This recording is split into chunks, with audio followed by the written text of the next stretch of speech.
అనంతుడు అనేది కూడా నాగదేవతే. మన భరద్వాజ మాస్టర్ గారి తండ్రి గారు ఎవరు? అనంతాచార్యులు వారు. బహువన పాదపబ్ధి కుల పర్వత పూర్ణ సరస్వతీ సహిత మహామహీభరము అజస్ర సహస్ర ఫణాళి దాల్చి దుస్సహరమూర్తికిన్ జలధిశాయికి బాయక శయ్యయైనా అయ్యహిపతి దుష్కృతాంతకుడు అనంతుడు మాకు ప్రసన్నుడయ్యడు. ఈ మంగళవారం నాడు మనకి అనంతుడు అనేటువంటి నాగదేవత, నలుగురు నాగదేవతలు, అందులో ప్రముఖంగా ఉన్న నలుగురు నాగదేవతలు అనంతుడు ఒకరు. ఆ అనంతుడు అనే పేరు కలిగినటువంటి అనంతాచార్య స్వామివారి యొక్క కుమారుడైనటువంటి భరద్వాజ గారు మనందరికీ కూడా మార్గదర్శనం చేసి వెంకయ్య స్వామి వారి యొక్క దివ్య దర్శనానికి ఈ భరద్వాజ మాస్టర్ గారు కారణమయ్యారు. కాబట్టి మనందరికీ కూడా గురువు సుబ్బరామయ్య సారు అనండి, సుబ్బరామయ్య సారు, శేషమ్మ అమ్మగారు, భరద్వాజ మాస్టర్ గారు, అనంతాచార్య స్వామి వారు, వీళ్ళు మనకు గురువులు. ఈ గురువుల యొక్క పేరు తలుచుకోవాలి.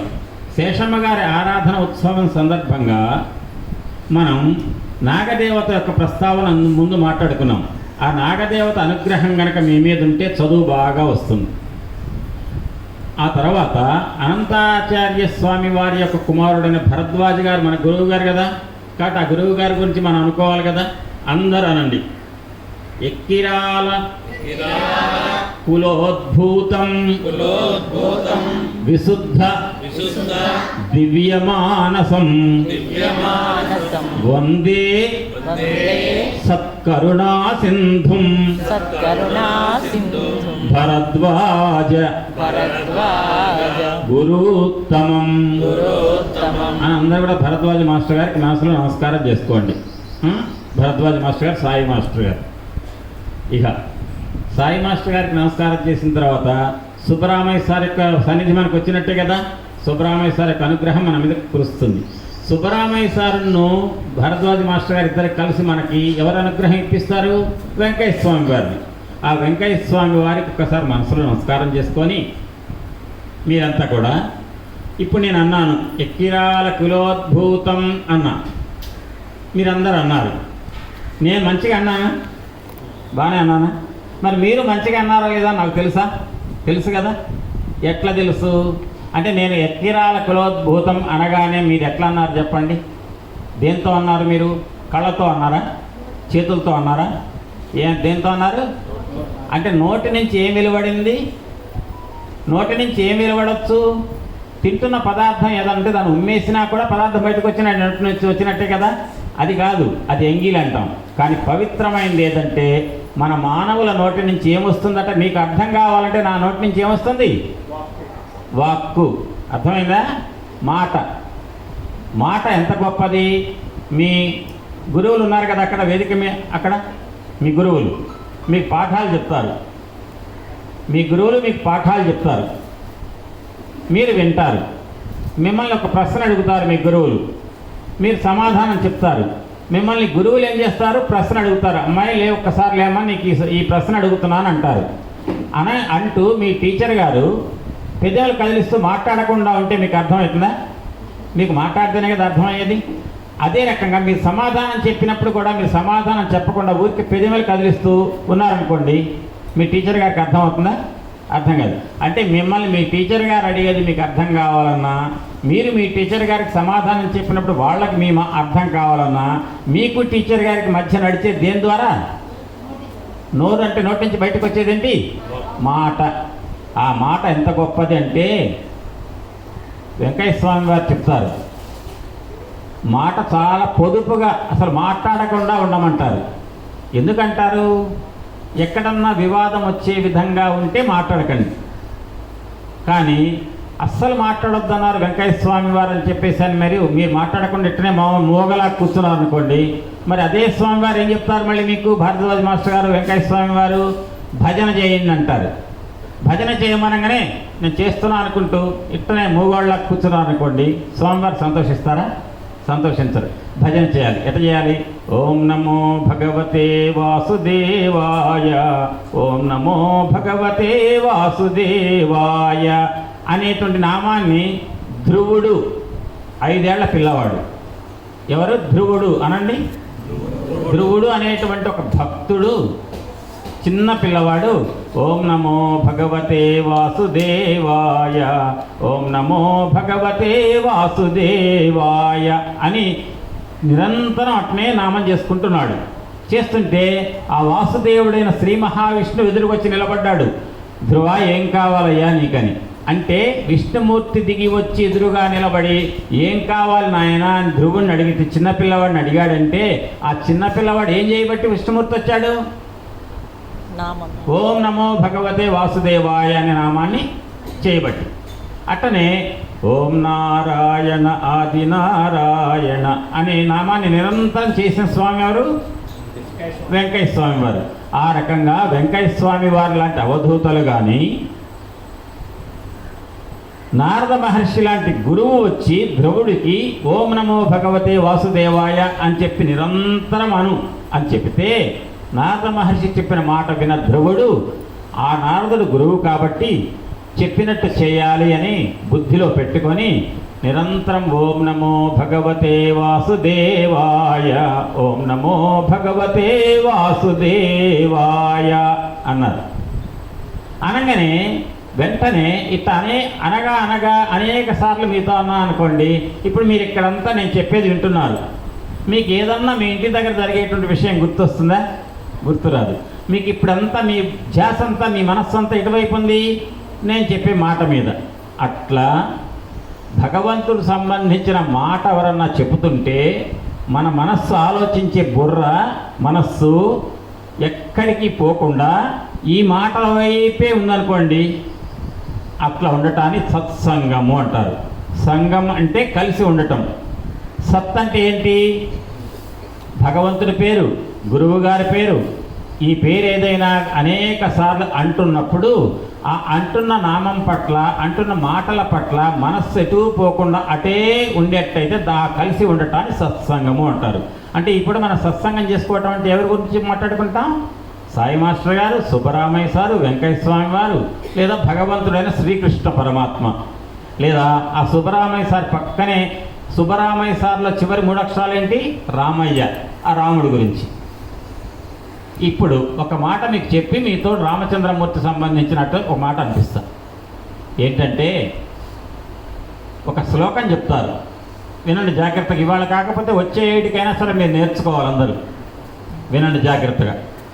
కేయూరాణి నభూషయంతి పురుషం హారాన చంద్రోజ్వల న స్నానం న విలేపనం న కుసుమం నాలంకృత మూర్ధజ వాణ్యేకా సమలంకరోతి పురుషం యా సంస్కృతా ధార్యతే క్షీయంతే ఖలు భూషణాని సతతం వాగ్భూషణం భూషణం అంటుంది ఒక సుభాషితం. అందరు వినండి జాగ్రత్తగా.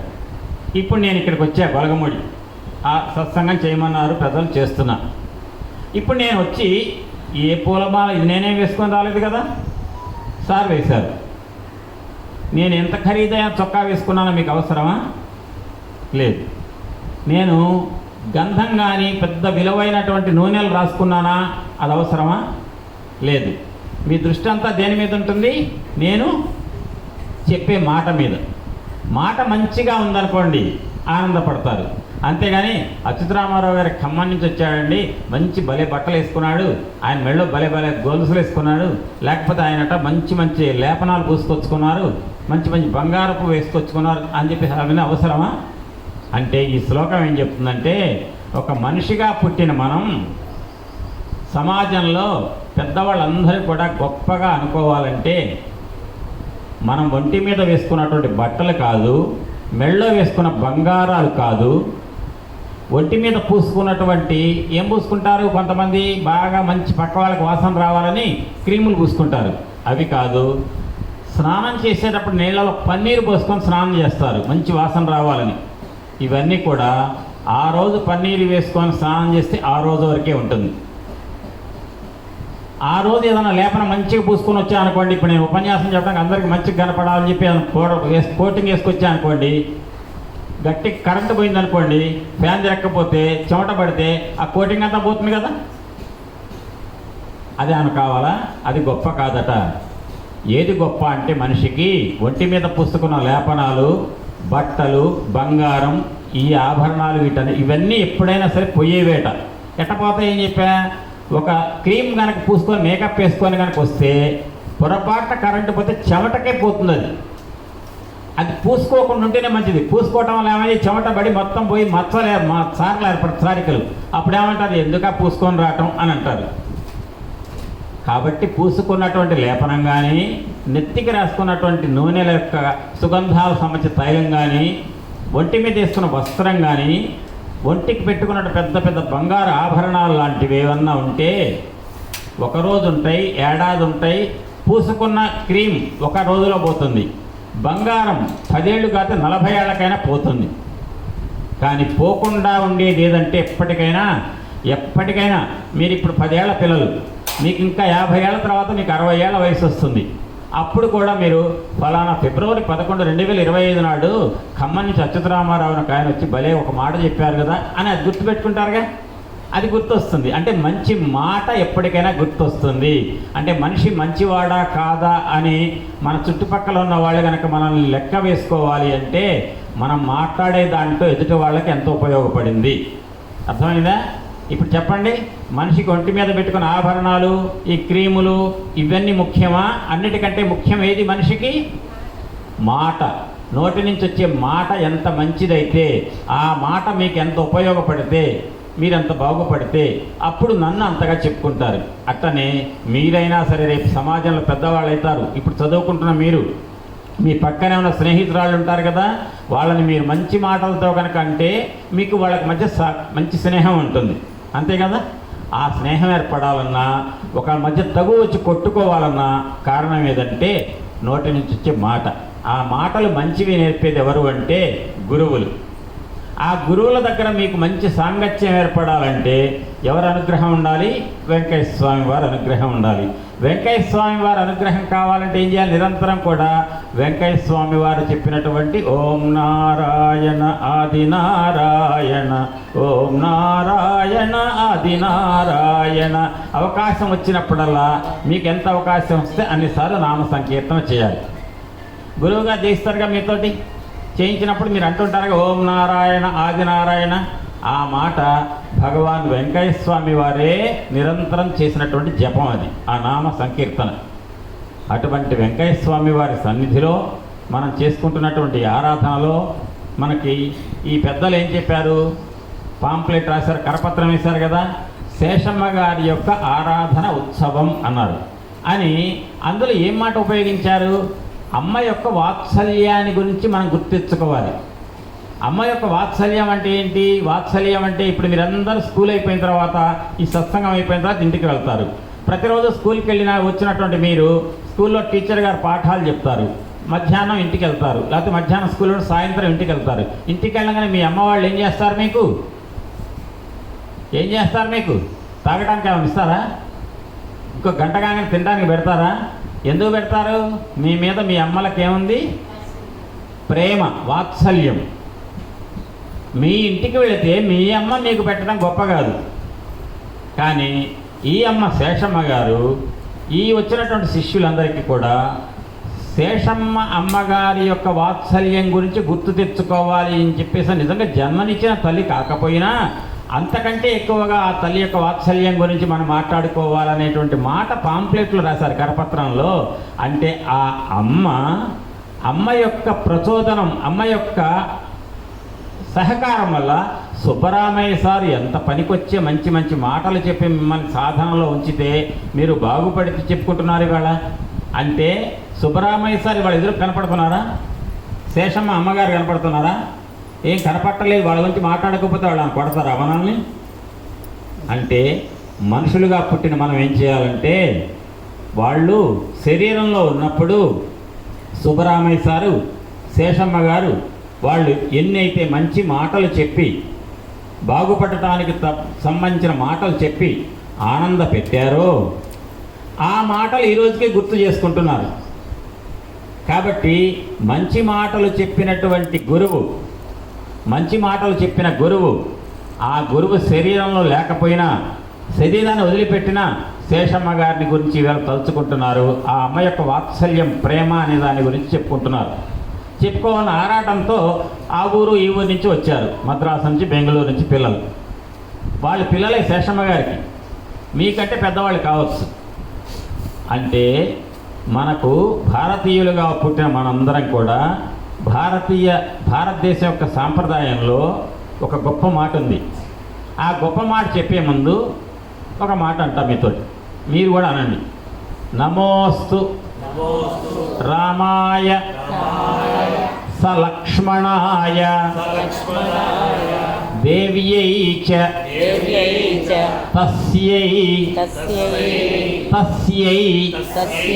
జనకాత్మజాయై నమోస్తు రుద్రేంద్ర యమానిలేభ్యో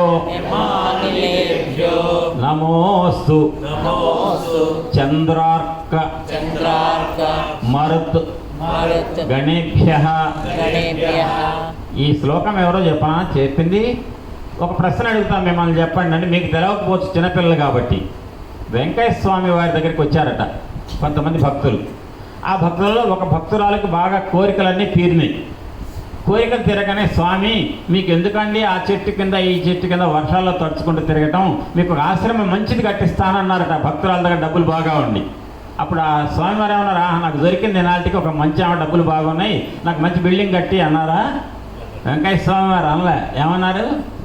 పోయి గొలగముళ్ళలో ఆంజనేయ స్వామి వారి గుడికి ప్రహరీ కూడా కట్టించు అన్నారట. అంతేగాని నాకు ఒక ఇల్లు కట్టిస్తా అన్నా కూడా వెంకయ్య స్వామి వారు ఒప్పుకోలేదు. ఆంజనేయ స్వామి వారి గుడి ప్రాకారం కట్టించమన్నారు, అని ప్రహరీ గోడ చుట్టూ. ఎందుకట? ఆంజనేయ స్వామి వారి కోసం వచ్చే భక్తులు ఆ ఆలయాన్ని చూడగానే ఆలయాన్ని పరిధి ఆ లోపల కూర్చొని భక్తితో స్వామివారికి దండం పెట్టి కొబ్బరికాయ కొట్టి పూజ చేయించుకొని ఆ ప్రదేశంలో కూర్చున్నప్పుడు ఆ స్వామివారి యొక్క ఆలయం యొక్క వైభవం కనపడాలంటే దానికి చుట్టూ ఒక ప్రాకారం ఉండాలి, అది కట్టించమన్నారు.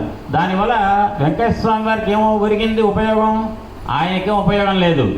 ఆయన వల్ల, స్వామివారి కృప వల్ల, ఆయన మంచి ఉద్దేశ్యం వల్ల ఆ భక్తురాలు ఎవరికైతే కోరికలు తీరినాయో ఆమె చేత తనకి ఇల్లు కట్టిస్తానన్నా, నాకు ఇల్లు వద్దు, ఆంజనేయ స్వామి వారి గుడికి ప్రహరీ గోడ కట్టించమన్నారు.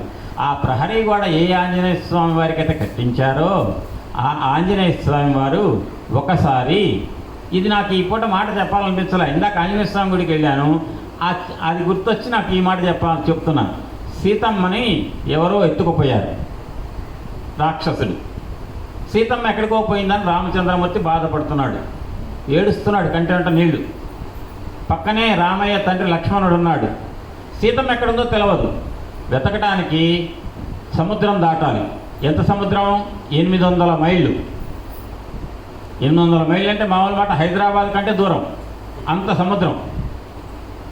ఆ సముద్రం దాటి అవతలికి వెళ్ళి లంకలో సీతమ్మని ఇక్కడ ఉందని గుర్తుపట్టాలంటే ఎవరి చేత కాదు, చేతైన ఆయన ఒక్క ఆయనే, ఆంజనేయ స్వామి వారు.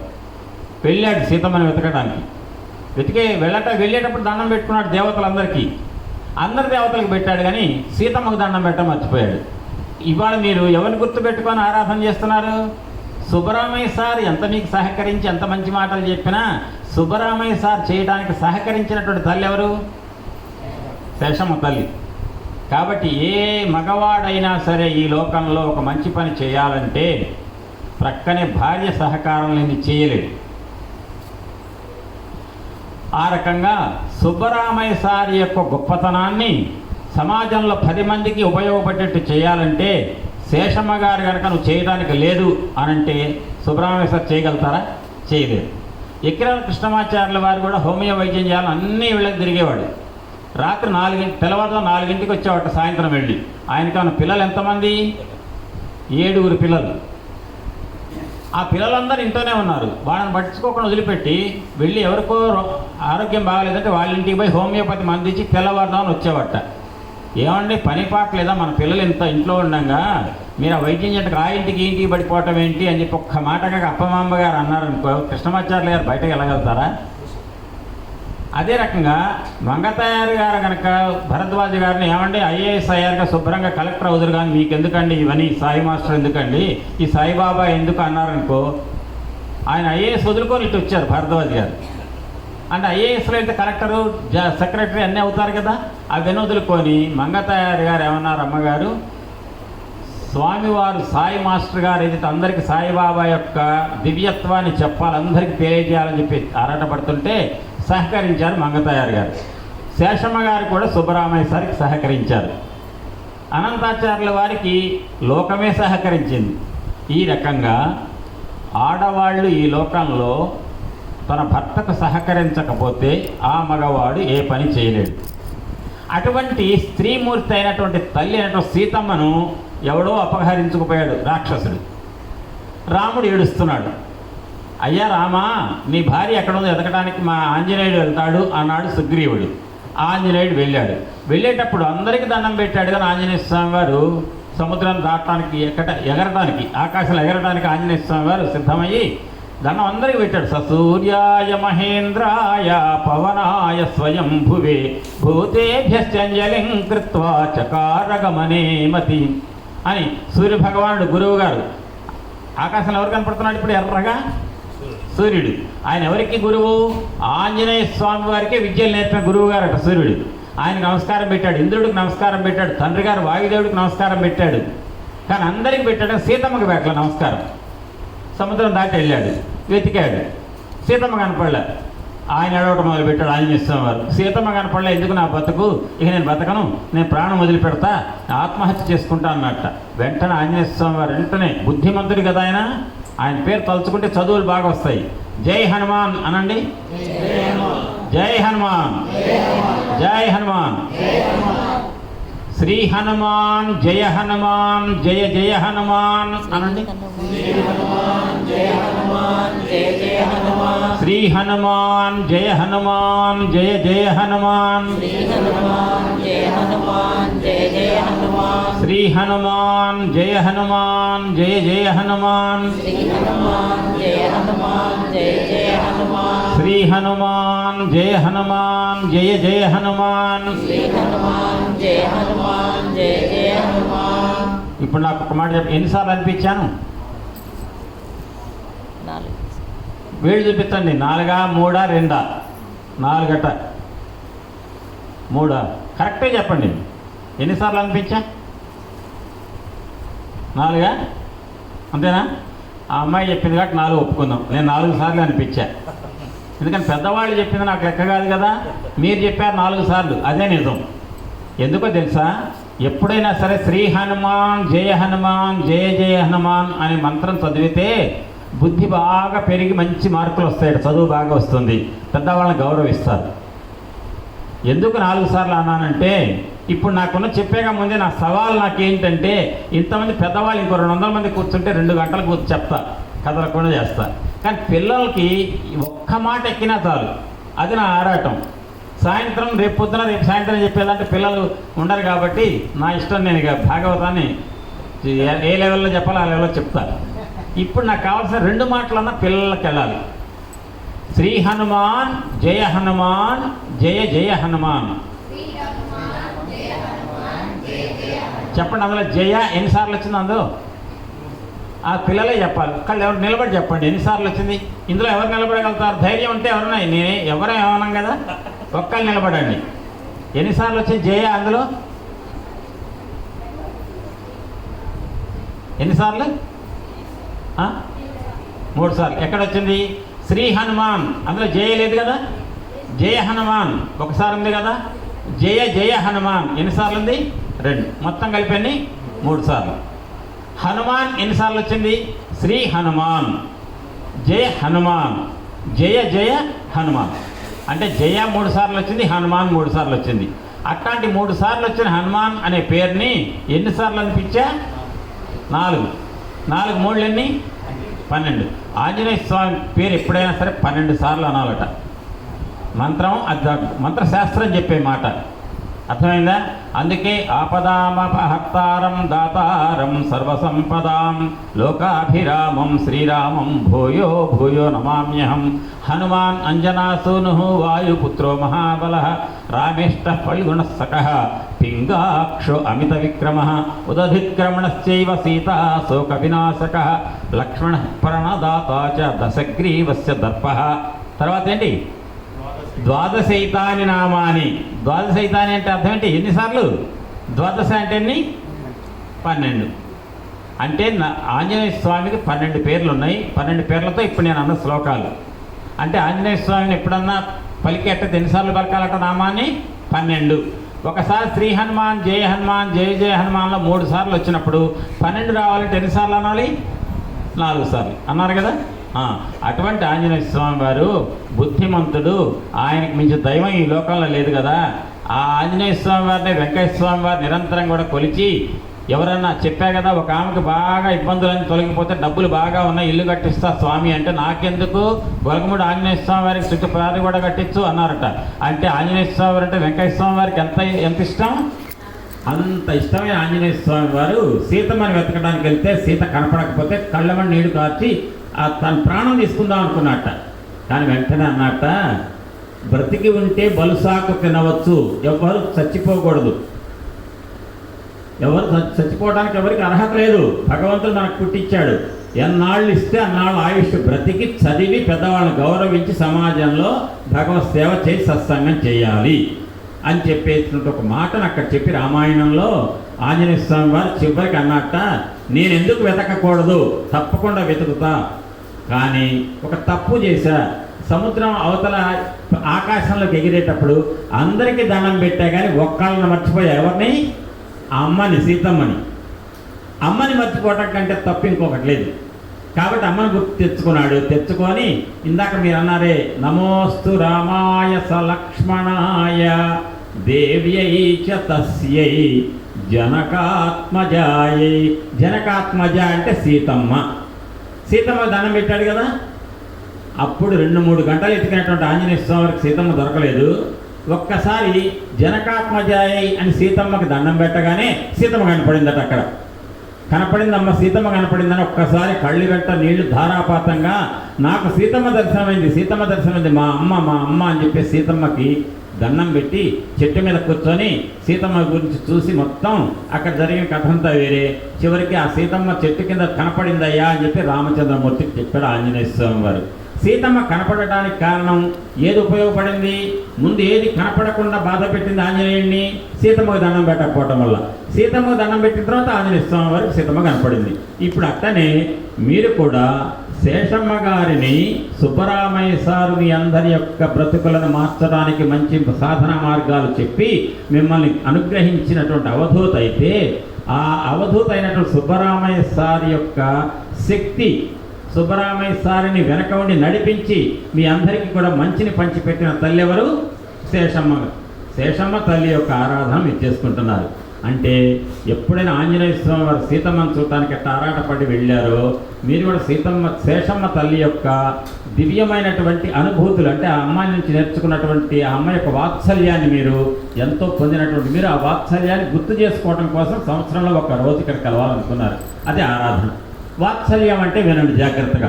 వాత్సల్యం అంటే ఏంటి? మీకు చెప్పా ఇందాక, స్కూల్ నుంచి ఇంటికి వెళ్ళంగానే మీ తల్లులందరూ మీకు ఏం పెడతారు? ఎవరి ఇంటికి వెళ్తే వాళ్ళ అమ్మ ఆ పిల్లకి ఏం పెడతారు? ఏదో తినడానికి పెడతారు, తాగడానికి పాలు ఏవో ఇస్తారు. ఇచ్చేటప్పుడు ఎందుకు ఇస్తారు అంటే మీరేమైనా ఇస్తారనే? మీరు హోటల్కి పోయి ఏదైనా పాలు అడిగితే ఏమంటారు? హోటల్ ఆయన ఇగో తీసుకో అంటారా? ఏమడుగుతారు? పాలు ఇమ్మంటే ఏమడుగుతారు ఆయన? డబ్బులు అడుగుతారు. అది మీ అమ్మ డబ్బులు అడుగుతుందా? అడగదు. ఎందుకని? మీ అమ్మకు ఒకవేళ గ్లాస్ పాలే ఉన్నాయి, ఆమె పొద్దునుంచి తాగలే, మీరు అడిగారు అమ్మ నాకు పాలు కావాలంటే, ఆ పాలు అక్కడ ఉన్నాయి, లేదే నేను పొద్దునుంచి తాగలేదు, నేను ఇవ్వను, నేను తాగాలంటుందా మీ అమ్మ? ఏమంటుంది? నువ్వు తాగమ్మా అని ఇస్తుంది. ఆమెకు ఆకలైనా ఇస్తుంది. ఎందుకని? అమ్మ అంటే అంతే. అమ్మకి ఎంత ప్రేమ అంటే, ఒక ఆవుకు దూడ పుట్టగానే ఆ దూడ మీద ఉన్నటువంటి మావి ఉంటుంది, ఆ మావిని తల్లి ఆవు నాలుకతో తుడుస్తూ బాగా నాకుతుంది. ఆ నాకటాన్ని వాత్సల్యం అంటారు. అది వాత్సల్యం. ఇంకేదన్నా దూడస్తే నాకుతుందా? ఏ ఆవు తన దూడనే నాకుతుంది. నాలుకతో బాగా ఒళ్ళంతా నాకుతుంది, ప్రేమ చూపిస్తుంది, అది వాత్సల్యం. అదే రకంగా తన బిడ్డను తల్లి ఎంత ప్రేమతో చూస్తుందో, వాత్సల్యం చూపిస్తుందో, అట్లా అందరి బిడ్డలను కూడా సుబ్బరామయ్య సార్ యొక్క శక్తిగా శేషమ్మ గారు వాత్సల్యం చూపించి మీ అందరికీ కూడా జీవితంలో ఎప్పటికీ మర్చిపోలేనటువంటి ఒక గొప్ప అనుభూతిని మీకు మిగిల్చారు. ఆ అనుభూతిని వాళ్ళు ఎప్పుడు ఆనందపడతారు అంటే, దాన్ని మీ వరకే ఉండి మాకు శేషమ్మ గారి వల్ల, సుబ్బరామయ్య సార్ వల్ల మాకు మంచి జరిగినాయి, చాలా అనుభూతులు జరిగినాయి, ఎంతోమంది జీవితాలు బాగుపడ్డాయి, ఎంతోమంది మేము బాగుపడ్డాం, అసలు నాకంటూ సాధన అంటే తెలియదు, ఏదో పుస్తకాలు చదివినటువంటి నాకు సాధన అనేది నేర్పింది సుబ్బరామయ్య సారు. అంటే సుబ్బరామయ్య సార్ యొక్క భార్య శేషమ్మ గారు అనేటువంటి అమ్మగారి కూడా వాత్సల్యం చూపించి నేను చేసే సాధనలో నన్ను ఆశీర్వదించారు అని చెప్పుకుంటూ పోతే కాదు, ఉపయోగం లేదు. ఇదే సహాయం సహకారం మీరు ఇంకొకరికి అందించాలి, అప్పుడే వాళ్ళు ఆనందపడతారు. ఇది సత్సంగం యొక్క గొప్పతనం అన్నమాట. సత్సంగంలో తెలిసిన మాటను నాకు తెలుసు కానీ వీళ్ళు చెప్తే వాళ్ళు ఎక్కడ నేర్చుకుంటారో అని నేను దాచిపెట్టుకున్నాను అనుకోండి, ఉపయోగమే ఉంది. నాకు తెలిసింది ఏదంటే మీకు చెప్పాలి తప్పకుండా. అది సత్సంగం అంటే ఇచ్చి పుచ్చుకోవటం. అంటే నాకు తెలిసింది ఎవరైతే ఇచ్చారో దాన్ని మళ్ళీ పుచ్చుకున్న దాన్ని తిరిగి ఇచ్చుకోవటం, అంటే ఎదుటి వాళ్ళకి ఇవ్వాలి.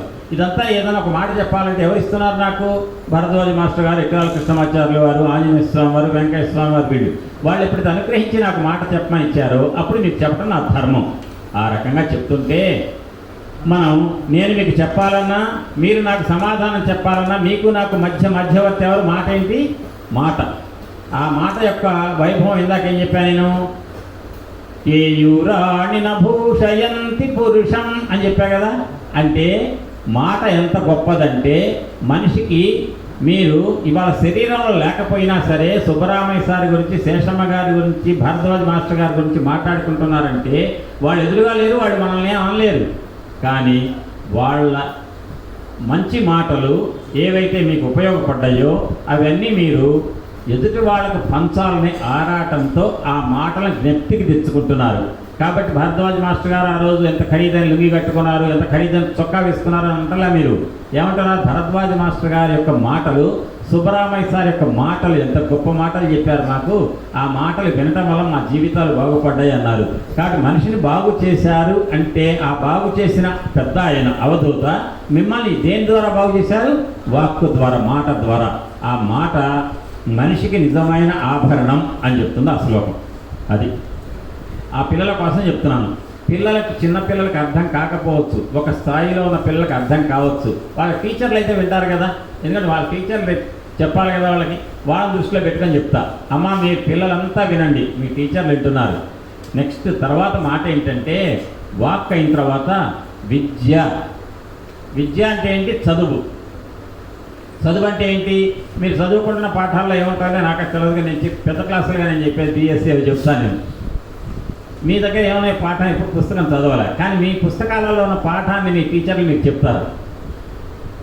ఆ పాఠం నేర్చుకోవటం వల్ల మీరు 5వ తరగతి పూర్తి చేసుకున్నాక 6 నుంచి 10 ఇంకోసారి చదువుతారు, 10 నుంచి ఇంటర్మీడియట్ చదువుతారు, తర్వాత ఇంజనీరింగ్ చదువుతారు, తర్వాత డాక్టర్, MBBS చదువుతారు, రకరకాల వృత్తులు చదువులు చదువుతారు. ఈ చదువంతా చదివిన తర్వాత ఇప్పుడు నేను ఇక్కడికి వచ్చాను, నేను ఖమ్మం, నాకు వేణుగోపాలరావు సార్ మొన్ననే పరిచయం, శ్రీనివాస్ గారు ఒక 7 ఏళ్ల కింద పరిచయం, ప్రసాద్ గారు ఈవేళ పరిచయం. కానీ మీకు నాకు ఏం పరిచయం? ఏమన్నా అచ్యుతరామారావు గారు భలే కారు బాగా నడుపుతాట, మోటార్ సైకిల్ బాగా నడుపుతాట అని పిలుస్తారు నన్ను ఇక్కడికి. ఎందుకు పిలిచారు నన్ను? మాటలు ఏదో చెప్తాడని. ఈ మాట అంటే ఏంటి? తెలుసుకున్నటువంటి విద్య.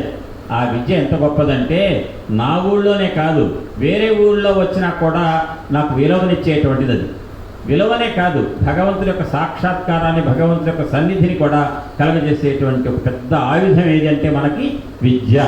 ఆ విద్య అనేది విద్య నిగూఢ గుప్తమగు విత్తము రూపము పూరుషాళికిన్ విద్య యశస్సు భోగకరి విద్య గురుండు విదేశ బంధుడున్ విద్య విశిష్ట దైవతము విద్యకు సాటి ధనంబులేదిలన్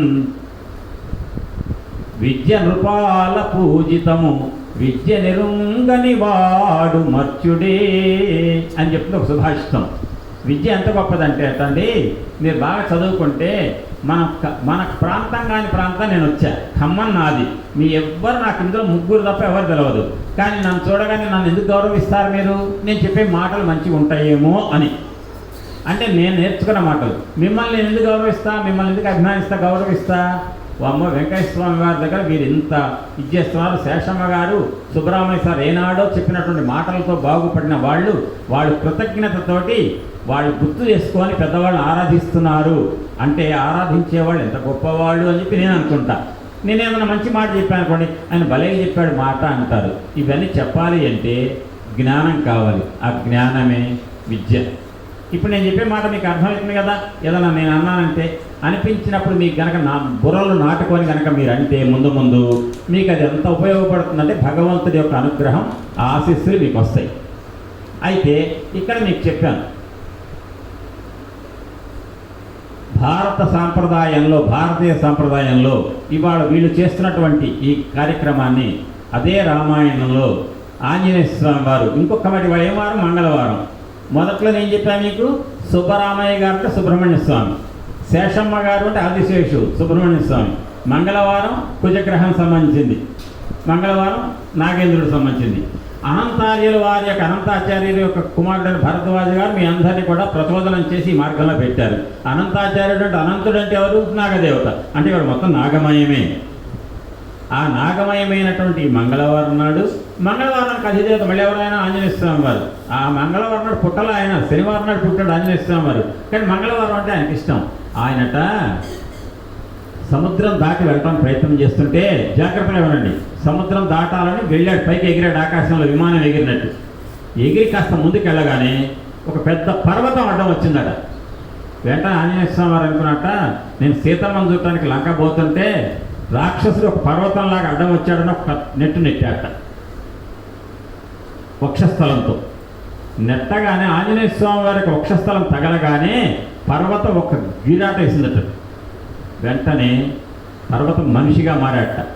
మారి ఆ మనిషి అన్నట్టు, ఆంజనేయ నేను రాక్షసుని కాదయ్యా, నువ్వు సీతమ్మ కోసం వెళ్తున్నా నీకు అడ్డం కల్పించాలని నేను రాక్షసుని కాదు, నేను ఎవరినో తెలుసా, పార్వతీదేవి తోబుట్టుని, నా పేరు మైనాకుడు, నాకు పర్వత రూపం ఉంటుంది, మనిషి రూపం 2 రూపాలు ఉంటాయి నాకు.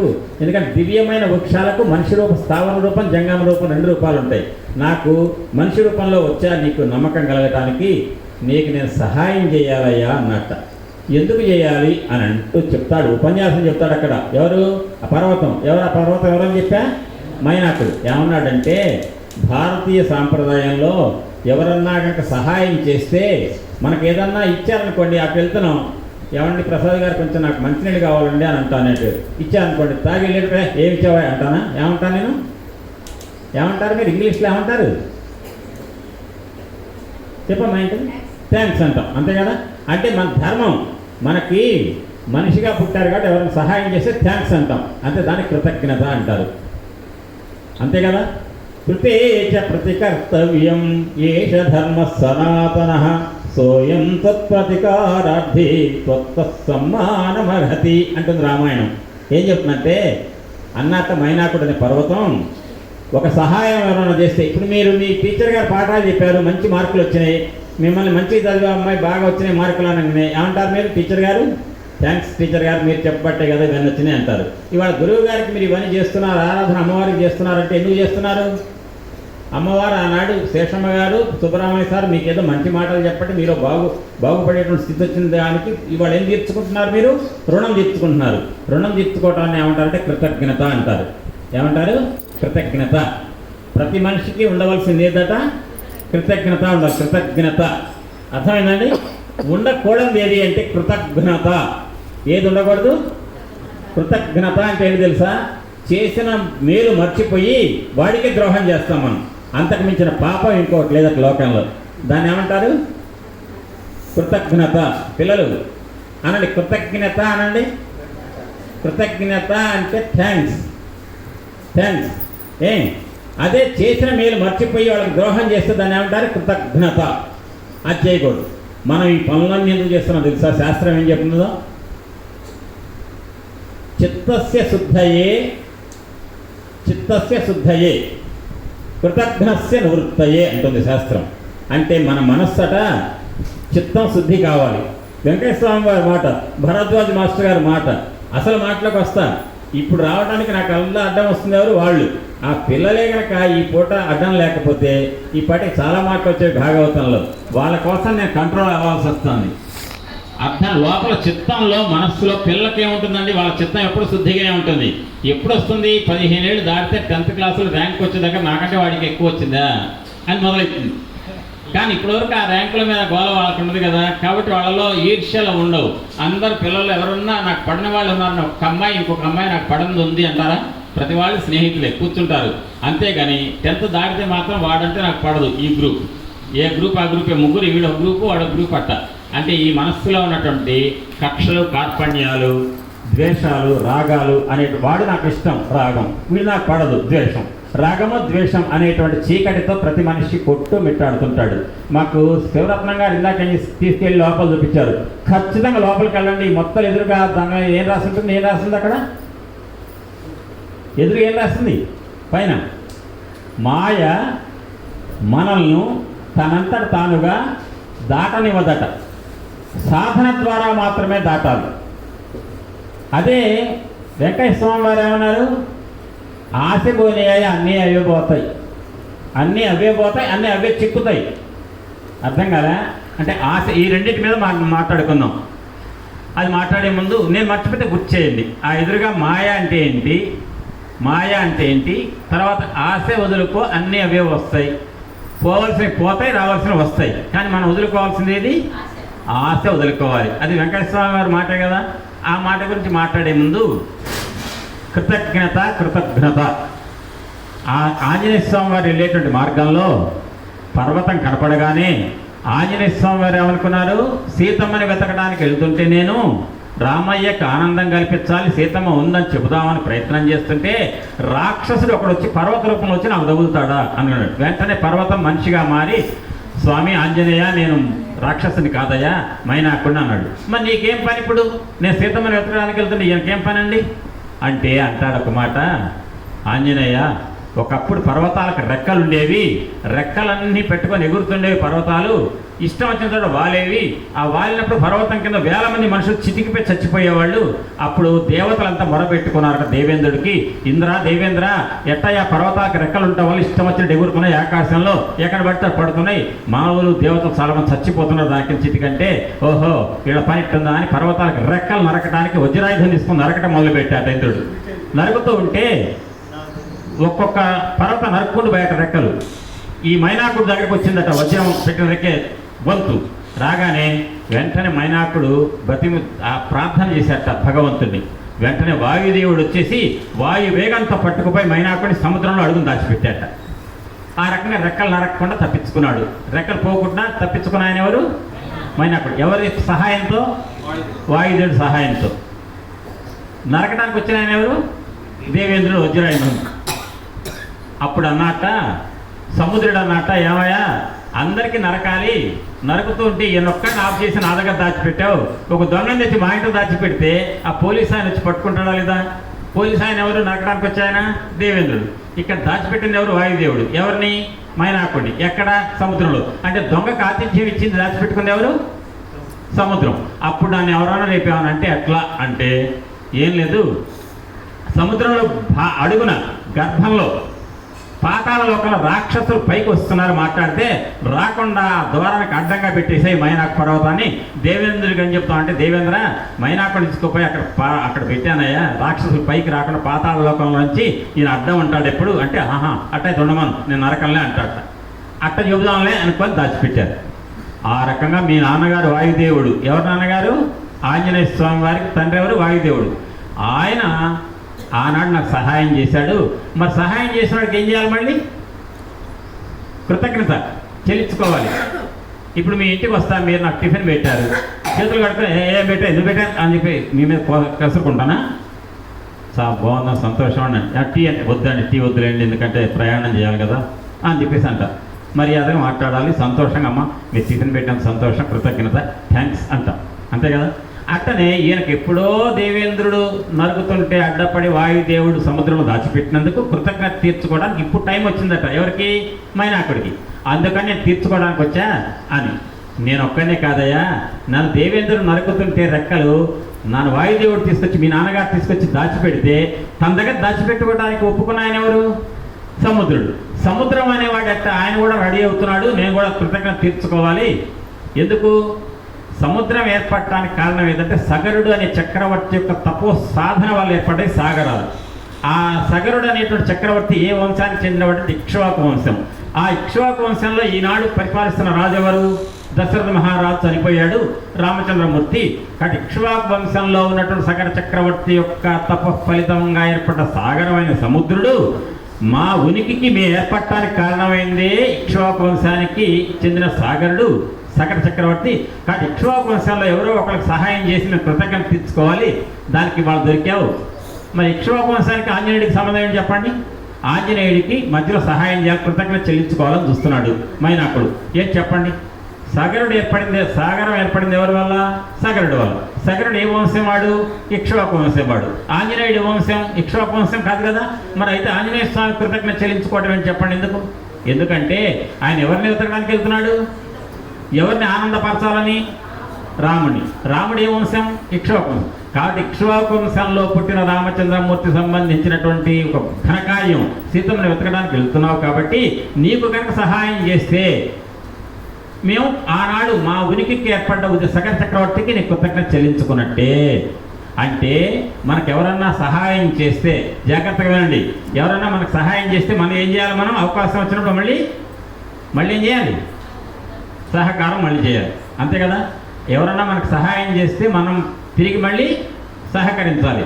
అంటే మనకు ఎవరన్నా నేను సహాయం చేశాడు అనుకోండి, పెద్ద ఇబ్బందుల నుంచి కాపాడాడు అనుకోండి, ఈ అప్పటి కూర్చొని వాడికి ఎప్పుడు ఇబ్బంది వస్తుందా, వాడికి ఇప్పుడు సహాయం చేస్తాం ఎదురు చూస్తామా? చూడంగా వాడికి ఎప్పుడు అవసరం వచ్చిందో అప్పుడు చేస్తాం. అంటే ఏనాడో పర్వత రెక్కలు నరుకుతుంటే కాపాడిన వాయుదేవుడికి, ఆయన కొడుకైన ఆంజనేయుడికి, ఏనాడో ఏర్పడ్డ సగర చక్రవర్తి ఏర్పడ్డ సాగరం అనే ఉనికి వల్ల ఏర్పడినటువంటి ఇక్ష్వాకు వంశంలో రామచంద్రుడు ఈనాడు బాధపడుతుంటే ఆయన పని మీద వెళ్తున్న ఆంజనేయ స్వామికి ఇద్దరు కృతజ్ఞత చెల్లించుకోవాలనుకున్నారు. ఎవరెవరు చెల్లించుకోవాలనుకున్న వాళ్ళు ఎవరండి? ఒకడు మైనాకుడు చెల్లించుకోవాలనుకున్నాడు, ఇంకొకడు సాగరం, అంతే కదా. ఈ ఇద్దరు సాగరం ఎవరి వల్ల? ఇక్ష్వాకు వంశం వల్ల. మైనాకుడు ఎవరి వల్ల? వాయుదేవుడి వల్ల. కాబట్టి మరి ఈయనకి ఏం చేస్తారు చెప్పండి సహాయం? ఆంజనేయ, నువ్వు ఆకాశంలో ఇంత పెద్ద మార్గంలో గమనం చేస్తున్నావు కదా, నీకు అలసట వస్తుంది కదా, అలసట సింగిల్ జంపులో నువ్వు వెళ్ళలేకపోతావు, మధ్యలో దిగాలంటే సముద్రం, నువ్వు దిగలేవు. కాబట్టి నేను పర్వతాన్ని కాక నా మీద కూర్చో, నా మీద చెట్లు ఉన్నాయి, పండ్లు తిను, నా మీద నువ్వు సెలయేళ్ళలో నీళ్లు తాగు, హాయిగా రెస్ట్ తీసుకో అన్నారు. అప్పుడు ఆంజనేయ స్వామి అన్నాడు, లేదు నేను సీత అన్వేషణ వెళ్తున్నా కాబట్టి వెళ్తున్నాను, వెళ్ళిపోయాడు. సరే, కానీ అక్కడ మీకు అర్థం కావాల్సిన మాట ఏంటంటే ఆంజనేయ స్వామి వారికి మైనాకుడు సాగరుడు ఏం చేయాలని ప్రయత్నించారట? కృతజ్ఞత చెల్లించుకోవాలని చూశారు. ఇప్పుడు అదే కృతజ్ఞతను మీరు శేషమ్మ గారికి, సుబ్బరామయ్య గారికి మీరు చెల్లించుకోవాలని మీరు ప్రయత్నిస్తున్నారు. అంటే ఆరాధన చేసుకోవడం అనేది ఏంటట? వాళ్ళేదో కొడతారని కాదు, సుబ్బరామయ్య గారును శేషమ్మ గారికి కొడతారని కాదు, మీరు భయపడి ఆ చెల్లించుకోవట్లే, ప్రేమతో చేస్తున్నారు. అంటే ప్రేమతో చేసేటువంటి ఆరాధన మహోత్సవం ఏ పూర్వకంగా చేస్తున్నారు? కృతజ్ఞతాపూర్వకంగా. అంటే కృతజ్ఞత అంటే ఏమంటాడు? చాలా పెద్దవాళ్ళు అవధూతలు, మేమెంతండి, మా జీవితం ఎంతండి అని అంటారేమో. కృతజ్ఞతకు వయసు భేదాలు సంబంధం లేదండి. భగవంతుడికి కూడా కృతజ్ఞతగా మీరు వెళ్ళి టెంకాయ దిన్నెలో వేసిన, టెంకాయ కొట్టి సమర్పించిన, ఆరాధన చేసిన, మీరు ఎవరన్నా వెంకయ్య స్వామి వారి దగ్గర 20 రోజుల పాటు మీరు వెళ్ళరు, ఆయనకు అని ఇబ్బంది. మీరు వెళ్ళారు, ఆయనకు కలిసి వస్తుందా? ఎవరి కోసం? మన కోసం. అంటే మనం చేసే సాధన ఎవరి కోసం? మన కోసం చేసేది సాధన. కాబట్టి వెంకయ్య స్వామి వారు ఆనందపడాలన్నా, ఆయన మనం అనుగ్రహించాలన్నా, ఆయనకు కృతజ్ఞత చెల్లించుకోవాలంటే ఆయన మార్గంలో, ఆయన చెప్పిన మార్గంలో నడవటం. ఇప్పుడు ఈ రకంగా మీరు ఆరాధన చేస్తున్నారు. ఇప్పుడు నేను చెప్తూ మధ్యలో ఏమన్నా మీకు కృతజ్ఞత అంటే భారతీయ సనాతన ధర్మంలో ఉండవలసిన గొప్ప లక్షణం ఏంటంటే కృతజ్ఞత. ఉండకూడదు ఏంటి? కృతజ్ఞత ఉండకూడదు, కృతజ్ఞత ఉండాలి, అంతే కదా. ఇప్పుడు కృతజ్ఞతాపూర్వకంగా మీరు చేస్తున్న ఆరాధన మహోత్సవం ఇది అమ్మవారికి. అయిన తర్వాత ఇక్కడ పిల్లలు ఉన్నారు కాబట్టి నేను చెప్తాను. తర్వాత అమ్మ మీరు పిల్లలంతా వినండి. ఇప్పుడట వంట చేస్తున్నారు, పదార్థాలు వంట చేస్తున్నారు కదా. కానీ ఏం చేశారట? అక్కడ కూర బాగా చేశారట, మంచిగా కూర చాలా బాగా చేశారు. అసలు ఆ కూర తినాలని ఇప్పుడు ఇట్లా తొందరగా తిందామనిపించేంత మంచి చేశారట. కాకపోతే ఒక చిన్న ఇది జరిగిందట. ఆ కూర ఏ గిన్నెలో వండారంటే నిన్న కూరని కడగకుండా పాచిపోయిన గిన్నె ఉంది కదా, అందులోనే వండారట అని చెప్పి అనుకోండి. ఏమంటారు మీరు? తింటారా? అంటే మీకు ఎంత మంచిగా వండా కావాలా, దాంతోపాటు ఇంకేది కావాలి? పాత్ర కూడా నీట్గా ఉన్న పాత్రలో వండితేనే ఆ వండిన కూర యొక్క తినేటువంటి లక్షణం మనకి అంత అబ్బుతుంది. అంతే తప్ప వాసన వచ్చే గిన్నెలో వండారనుకోండి, పాచిపోయిన గిన్నెలో తినలేరు కదా. అంటే మీరే ఒక్కపోటే పొరపాటున కడగకుండా ఉన్న గిన్నెలో వండిన కూర మీరు తినడానికే బే అంటున్నారే. మరి భగవంతుడు కూడా ఈ పాత్ర ఉంది. ఏ పాత్ర? హృదయం. హృదయం అనే పాత్రలో నిరంతరం ఎవరిని కొలుస్తుంటారు? వెంకయ్య స్వామిని కొలుస్తారు. ఆ వెంకయ్య స్వామి కూడా మనమేమో మధ్యాహ్నం ఏం కూర పెడతారో ఏం పెడతారో తినడానికి అని చూస్తాం. వెంకయ్య స్వామి గారు ఏం చూస్తారు? మధ్యాహ్నం కాగానే వీళ్ళు మన హృదయంలో నా పట్ల ఎంత భక్తితో వీళ్ళు ఉన్నారు అని. ఆ భక్తి అనే పాత్ర ఏది? హృదయం. ఈ పాత్ర కూడా కడగకుండా నీట్గా లేకుండా పెట్టారనుకోండి, కోరికలు పనికి మాలిన కోరికలు పెట్టారనుకోండి, ఎవరన్నా వెంకయ్య స్వామి గారు ఆనందిస్తారా? ఆనందించడు. అంటే అర్థం ఏంటంటే భగవంతుడు మన నివేదన చేసేటువంటి పాత్ర ఏది అంటే హృదయం. ఆత్మశుద్ధి లేని ఆచారమదియేల, భాండశుద్ధి లేని పాకమేల, చిత్తశుద్ధి లేని శివ పూజలేరయా, విశ్వదాభిరామ వినురవేమ. అంటే భాండశుద్ధి లేని పాకము అంటే, భాండం అంటే ఏంటి? పాత్ర, ఆ వండిన గిన్నె. అది శుద్ధి లేకపోతే పాకం కూర ఏం పనికి వస్తుంది? తినలేం కదా, వాసన కొడుతుంది. అట్లనే ఆత్మశుద్ధి లేని ఆచారమదియేల అంటే నేను ఇక్కడ బయట హోటల్లో పోయి ఉల్లిగడ్డ దోశలు తింటా, ఇక్కడ మీరేం పెడితే నాకు ఉల్లిగడ్డలు పడవన్నా అనుకోండి, అది ఆత్మవంచన అంటారు. నిజంగా నాకు పడదు అనుకోండి, ఏమంటే ఉల్లిగడ్డలు నేను తినకూడదండి అని చెప్తాం.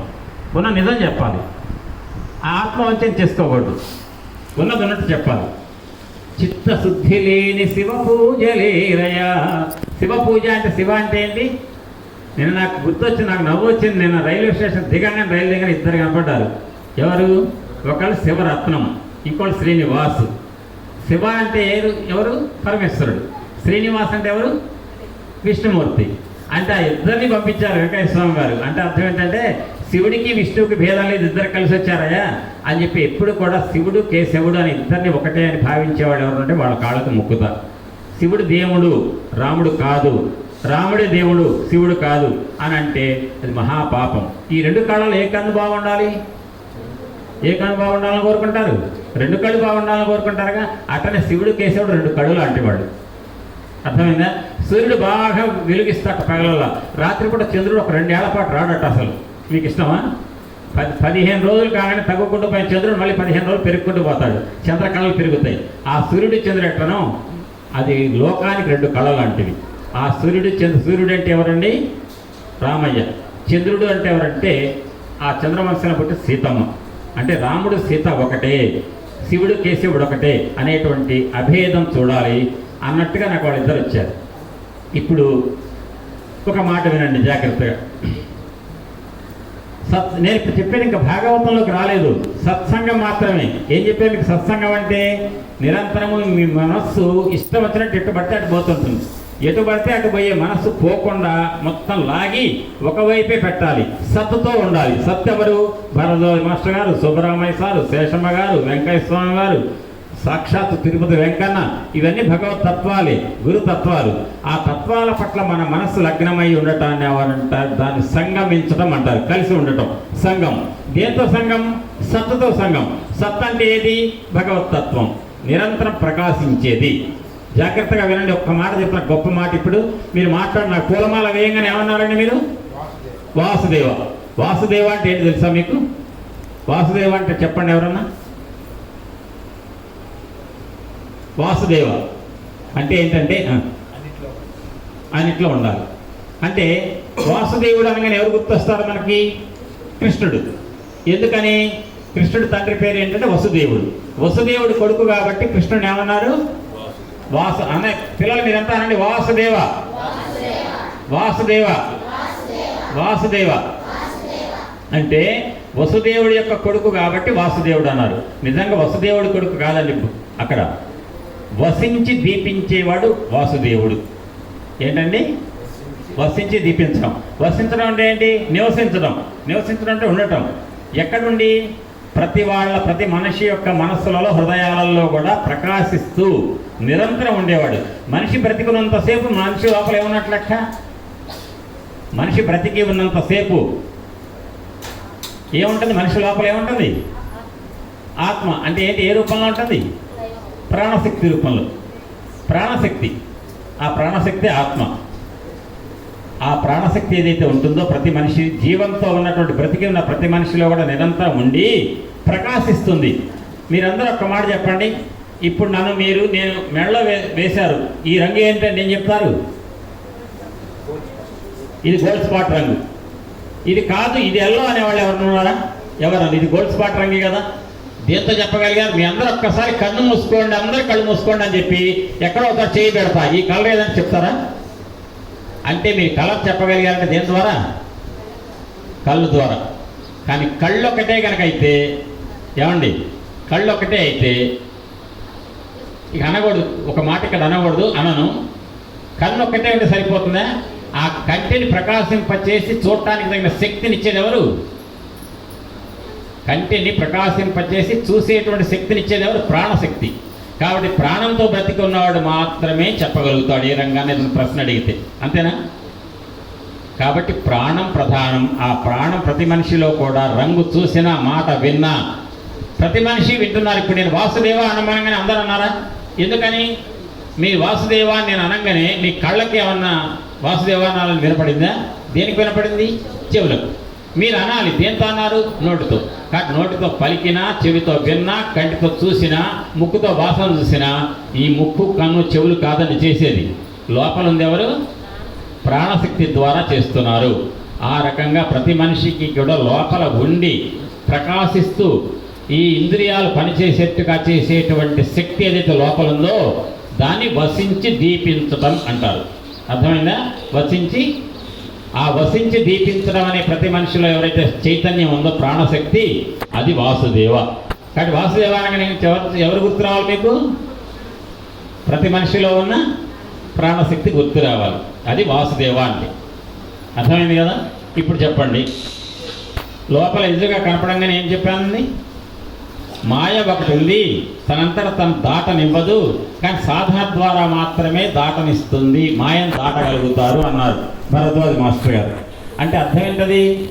భగవద్గీత చదువుతున్నారా మీరు ఎవరైనా ఇందులో? దైవీ హేష గుణమయీ మమ మాయ దురత్యయ మామేవయే ప్రపద్యంతే మాయా మేతం తరంతితే అంటుంది భగవద్గీత. అంటే ఏంటంటే ఈ లోకంలో మొత్తం కూడా 3 గుణాలు ఉంటాయి మనిషికి. అర్థమైందా? 1 సత్వగుణం, 2 రజోగుణం, 3 తమోగుణం. 3 గుణాలతో ఈ ప్రపంచం తయారైంది. అంటే ప్రపంచం మొత్తం కూడా మీరు ఒక్క మాట గుర్తుపెట్టుకోండి, ఇంకొక గంట తర్వాత ఏమవుతుందో చెప్పగలుగుతారా ఎవరైనా? ఇంకో 5 నిమిషాల తర్వాత ఏమవుతుందో చెప్పగలుగుతారా? చెప్పలేరు కదా. తర్వాత నా లోపల ఏముందో మీరు గుర్తుపడతారా? మీ మనసులో ఏమనుకుంటున్నారు నేను చెప్పగలుగుతారా? ఇవన్నీ చెప్పలేకపోవడానికి అడ్డం ఏదంటే మాయ.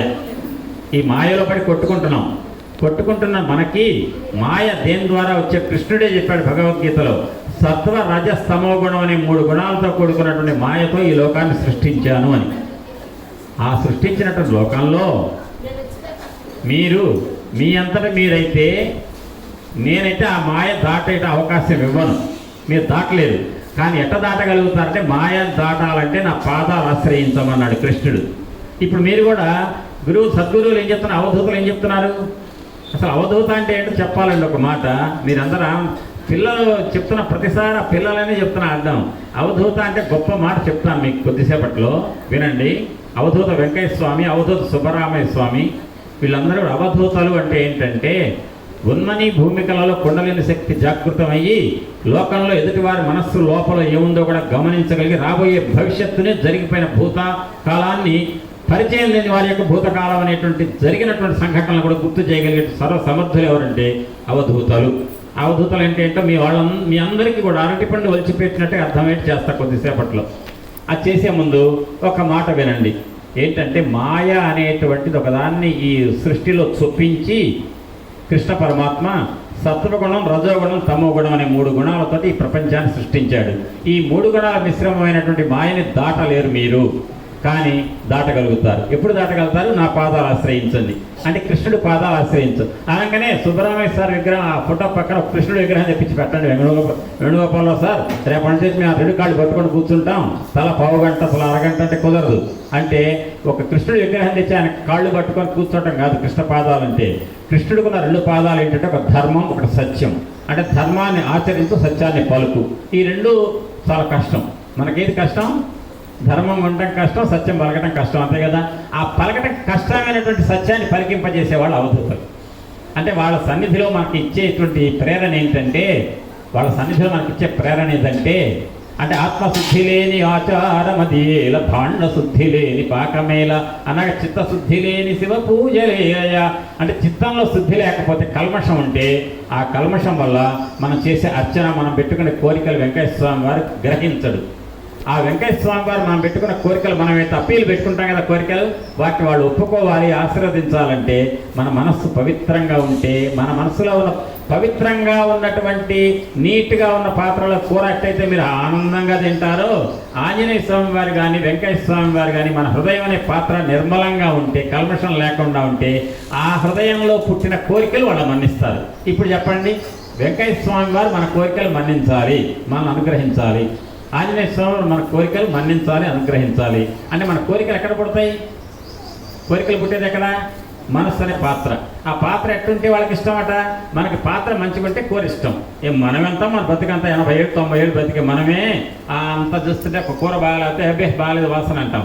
మరి ఆ వెంకటేశ్వర స్వామి వారికి, ఆంజనేయ స్వామి వారికి కూడా మన మనసులో ఉన్న కోరికలు వినాలంటే మనస్సు ఎట్టుండాలి? వాళ్ళకి నీట్గా ఉండాలి. ఆ నీట్గా అంటే అర్థం ఏంటంటే ఎదుటి వాళ్ళ పట్ల ద్వేషం, కల్మషం, ఉక్రోషం, రాగం, ద్వేషం ఇటువంటివన్నీ కూడా చెడు లక్షణాలు అంటారు వెంకటేశ్వర స్వామి వారు. ఆ లక్షణాలను దూరం చేసుకొని మనం పవిత్రమైన మనస్సుతో కనుక వాళ్ళని అర్చించినట్టయితే, కోరిక పెట్టుకుంటే ఆ కోరికలు అనుగ్రహిస్తారు వెంకటేశ్వర స్వామి వారు. అది చిత్తశుద్ధి లేని శివ పూజ అంటే అది. తర్వాత జాగ్రత్తగా వినండి, ఒక గొప్ప మాట ఇప్పుడు చెప్తున్నాను. ప్రతి మనిషి అట పుట్టేటప్పుడు తల్లి గర్భంలో వెన్నెముక ముందు ఏర్పడుతుంది, వెన్నెముక చుట్టూ శరీరం ఏర్పడుతుంది. వెన్నెముక ప్రతి వ్యక్తికి ఉంది కదా, వెనక వీపులో మధ్య భాగంలో. ఆ వెన్నెముక అడుగు భాగంలో మూలాధార చక్రం ఉంటుంది. జాగ్రత్తగా వినండి, పిల్లలకు అర్థం కాదు, ఇంకా పిల్లల కోసం ఒక గంట కేటాయించాం కాబట్టి ఇప్పుడు పెద్దవాళ్ళ కోసం ఆలోచించండి. వెన్నెముక అడుగు భాగంలో మూలాధార చక్రం, కాస్త పైన స్వాధిష్టాన చక్రం, ఎక్కడ పొత్తి కడుపు దగ్గర, బొడ్డు దగ్గర మణిపూర చక్రం, హృదయం దగ్గర అనాహత చక్రం, గొంతు దగ్గర ఇక్కడ విశుద్ధి చక్రం. ఇక్కడ అందరు చూడండి, ఈ బొట్టు పెట్టుకునే స్థానం ఉందే భూమధ్య స్థానం, అక్కడ ఆజ్ఞా చక్రం. ఎన్ని చక్రాలు చెప్పే ఇప్పుడు? మూలాధారం, స్వాధిష్టాన, మణిపూర, అనాహత, స్వాధిష్టాన, ఆజ్ఞ. ఎన్ని చక్రాలని? 6. ఈ 6 చక్రాలను ఏమంటారు? షట్చక్రాలు అంటారు. అది సుబ్బరామయ్య సార్ రాసిన పుస్తకం ఎక్కడుందో మీరు చూసుకోండి. మీకు ఎక్కడుందో నాకు చెప్పండి చదివిన తర్వాత. షట్చక్రాలతో నిర్మితమైనటువంటి శరీరానికి ఈ షట్చక్రాలలో మొదటి 5 ఏదంటే, జాగ్రత్తగా వినండి, మూలాధారం భూమి, స్వాధిష్టానం అగ్ని, మణిపురం బొడ్డు జలం, అనాహత వాయువు, విశుద్ధి ఆకాశం. వినండి, ఆకాశం శబ్దం ఎక్కడి నుంచి వస్తుంది? ఒప్పుకుంటారు కదా, ఆకాశం శబ్ద గుణకం. ఇది ఏం చెప్పా? ఈ చక్రం ఏం చెప్పాను? ఆకాశం. ఇప్పుడు నేను ఏం చెప్పా? మొత్తం మూలాధార స్వాధిష్టాన, మూలాధార స్వాధిష్టాన, మణిపూర, అనాహత, విశుద్ధి, ఆజ్ఞ. ఎన్ని చక్రాలు చెప్పే మొత్తం? మొదటి 5 చక్రాలు పంచభూతాలకు సంబంధించినవి. 6వ చక్రం ఏదైతే ఉందో బొట్టు పెట్టుకునే స్థానంలో ఉండేటువంటి చక్రం ఆజ్ఞా చక్రం. జాగ్రత్తగా వింటున్నారు, ఇది చాలా ఇంపార్టెంట్. అవధూత పిల్లలు అయిపోయింది, గంటసేపు వాళ్ళకి చెప్పేసా, పెద్దవాళ్ళ కోసం చెప్తున్నా. ఇప్పుడు దీని నుంచి నేను ఇవాళ సాయంత్రం చెప్పే భాగవతం, రేపు పొద్దున్న చెప్పే భాగవతం, రేపు సాయంత్రం చెప్పే భాగవతంలో మీరు విని ఎటువంటి భాగవతం మీ మనస్సుకు చేరుతుందో మీరు నాకు రేపు సాయంత్రం కానీ చెప్పండి. ఎటువంటి గొప్ప భాగవత తత్వం, భాగవతం అంటే ఎంత గొప్ప అనేది మీ మనస్సుకి ఎంత దగ్గర అవుతుందో మీరు చెబుతున్నప్పుడు. అయితే ఈ రకమైన 5 చక్రాలు ఇక్కడ వరకు వచ్చినాయి. మూలాధార స్వాధిష్టాన, మణిపూర, అనాహత, విశుద్ధి చక్రాలు అనేటువంటి 5 చక్రాలు కూడా 5 భూతాలైతే, ఈ బొట్టు పెట్టుకునే స్థానం భూమధ్య స్థానం ఏదైతే ఉందో ఈ ఆజ్ఞా చక్ర స్థానం అది మనస్సుకు సంబంధించింది. ఈ మనస్సుకు సంబంధించినటువంటి చక్రం దాకా ప్రతి మనిషి తల్లి గర్భంలో శిశువుగా తయారయ్యేటప్పుడు మొట్టమొదటి వెన్నెముక తయారైతే ఆ వెన్నెముక చుట్టూ శరీరం ఏర్పడితే వెన్నెముకలో 5 చక్రాలతో పాటుగా ఆజ్ఞాచక్రం ఎక్కడుంటే ఈ 6 చక్రాలతో కూడుకున్న మానవ శరీరంలో ప్రతి మనిషికి అడుగున వెన్నెముక అడుగున 3.5 చుట్లు వేసుకొని 3 చుట్లు ఇంకొక అర చుట్ట తలకాయ వంచి ఉంటుందట నాగుపాము. చూడండి, మళ్ళీ నాగుపాము వచ్చిందా ఇవాళ మంగళవారం. సుబ్బరామయ్య సార్ సుబ్రహ్మణ్యం, శేషమ్మ గారు నాగదేవత, అనంతాచార్యుల వారు మనోడు భారద్వాజ్ గారు మనకి గురువు గారు, అనంతుడంటే నాగదేవత. మళ్ళీ ఇప్పుడు చెప్పాను, ప్రతి మనిషికి కూడా వెన్నెముక అడుగు భాగంలో ఉండేటువంటి ప్రతి మనిషికి పుట్టగానే 3 ఫుల్ చుట్లు, ఒక హాఫ్ చుట్ట, 3.5 రౌండ్స్ తల వంచుకొని ఉంటుందట. ఎట్లా అంటే మన జనాల్లో కూడా ఎంత చెప్పినా ఎక్కదు, మధ్య జాతి ఉంటారు, అట్లా నిద్రపోతూ ఉంటుందట ప్రతి మనిషిలో కూడా నాగుపాము. అదే కుండలిని శక్తి. లలితా సహస్రనామం అని చెప్పి సహస్రనామం చేస్తారు తల్లులు ఎక్కువ, అంటే మగవాళ్ళు కూడా చేస్తారు పారాయణం, నాకు తెలిసి కొద్దిమంది. అందులో కూడా మూలాధారైక నిలయ బ్రహ్మగ్రంథి విభేదిని మణిపూరాంతరితుర అట్లా ఆజ్ఞాచక్రాంతరాళస్థ రుద్రగ్రంథి విభేదిని మణిపూరాంతరజిత విష్ణుగ్రంథి విభేదిని అని చెప్పేసి పేర్లు చదువుతారు. అదంతా చెప్పాలని టైం పడుతుంది. మీకు గుర్తుపెట్టుకోండి ఏంటంటే ఈ వెన్నెముక వెంట 6 చక్రాలు ఉన్నాయి. 6 చక్రాలు ఒక్కొక్క 2 చక్రాలు ఒక ముడి అనుకోండి. కింద 2 చక్రాలు ముడి, పై 2 చక్రాలు ఒక ముడి, పై 2 చక్రాలు ఒక ముడి. మొత్తం ఎన్ని ముళ్ళు? 3 ముళ్ళు. ప్రతి ముడిలో ఎన్ని చక్రాలు ఉన్నాయి? 2 చక్రాలు. 3 2 6 చక్రాలు. ప్రతి మనిషి సాధన చేస్తే, జాగ్రత్త చెప్పండి, ఆ పదం ఏంటి? ఏం చేస్తే? సాధన. సాధన చేయటం అంటే అర్థం ఏంటి? చెప్పుండు పూట ఎన్నేం చెప్పొచ్చు, కానీ అనుసరించడం చాలా కష్టం. ధర్మంగా ఉండాలి, నువ్వు నిప్పులాగా ఉండాలంటారు. నువ్వు ఉంటేగా ముందు అంటే నువ్వు ఉండి ఎదురులా చెప్పాలి. ఆ రకంగా ప్రతి మనిషి కూడా ఎదుటి వాళ్ళ పట్ల ద్వేషభావం లేకుండా ఉంటే, ఇక్కడ ఒక్క మాట వాడుతున్నాను, మీరు ఎవ్వరు ఏమనుకోవద్దు. తాజుద్దీన్ బాబా పేరు విన్నారు కదా, సాయిబాబా సమకాలీకుడు. తాజుద్దీన్ బాబా ఏమన్నారు? కాబాను తగలబెడితే తగలబెట్టే, ఖురాన్ తగలబెడితే తగలబెట్టే, మద్యం సేవించి తిరిగితే తిరుగు, నువ్వు ఆరాధన చేసే ఈ ప్రాంగణంలో నివాసం పెట్టుకో, ఇబ్బంది లేదు, కానీ ఎదుటి మనిషి హృదయాన్ని మాత్రం నొప్పించకు. ఎదుటి మనిషి హృదయాన్ని నొప్పించకు, అదొక్కటి చేయొద్దు అన్నారు. ఏమంటే నేను మిమ్మల్ని నొప్పించను, మీరు నన్ను నొప్పించరు. ఎవ్వరూ ఒకళ్ళనొకళ్ళు నొప్పించరు. పోలీస్ స్టేషన్లు అవసరమా?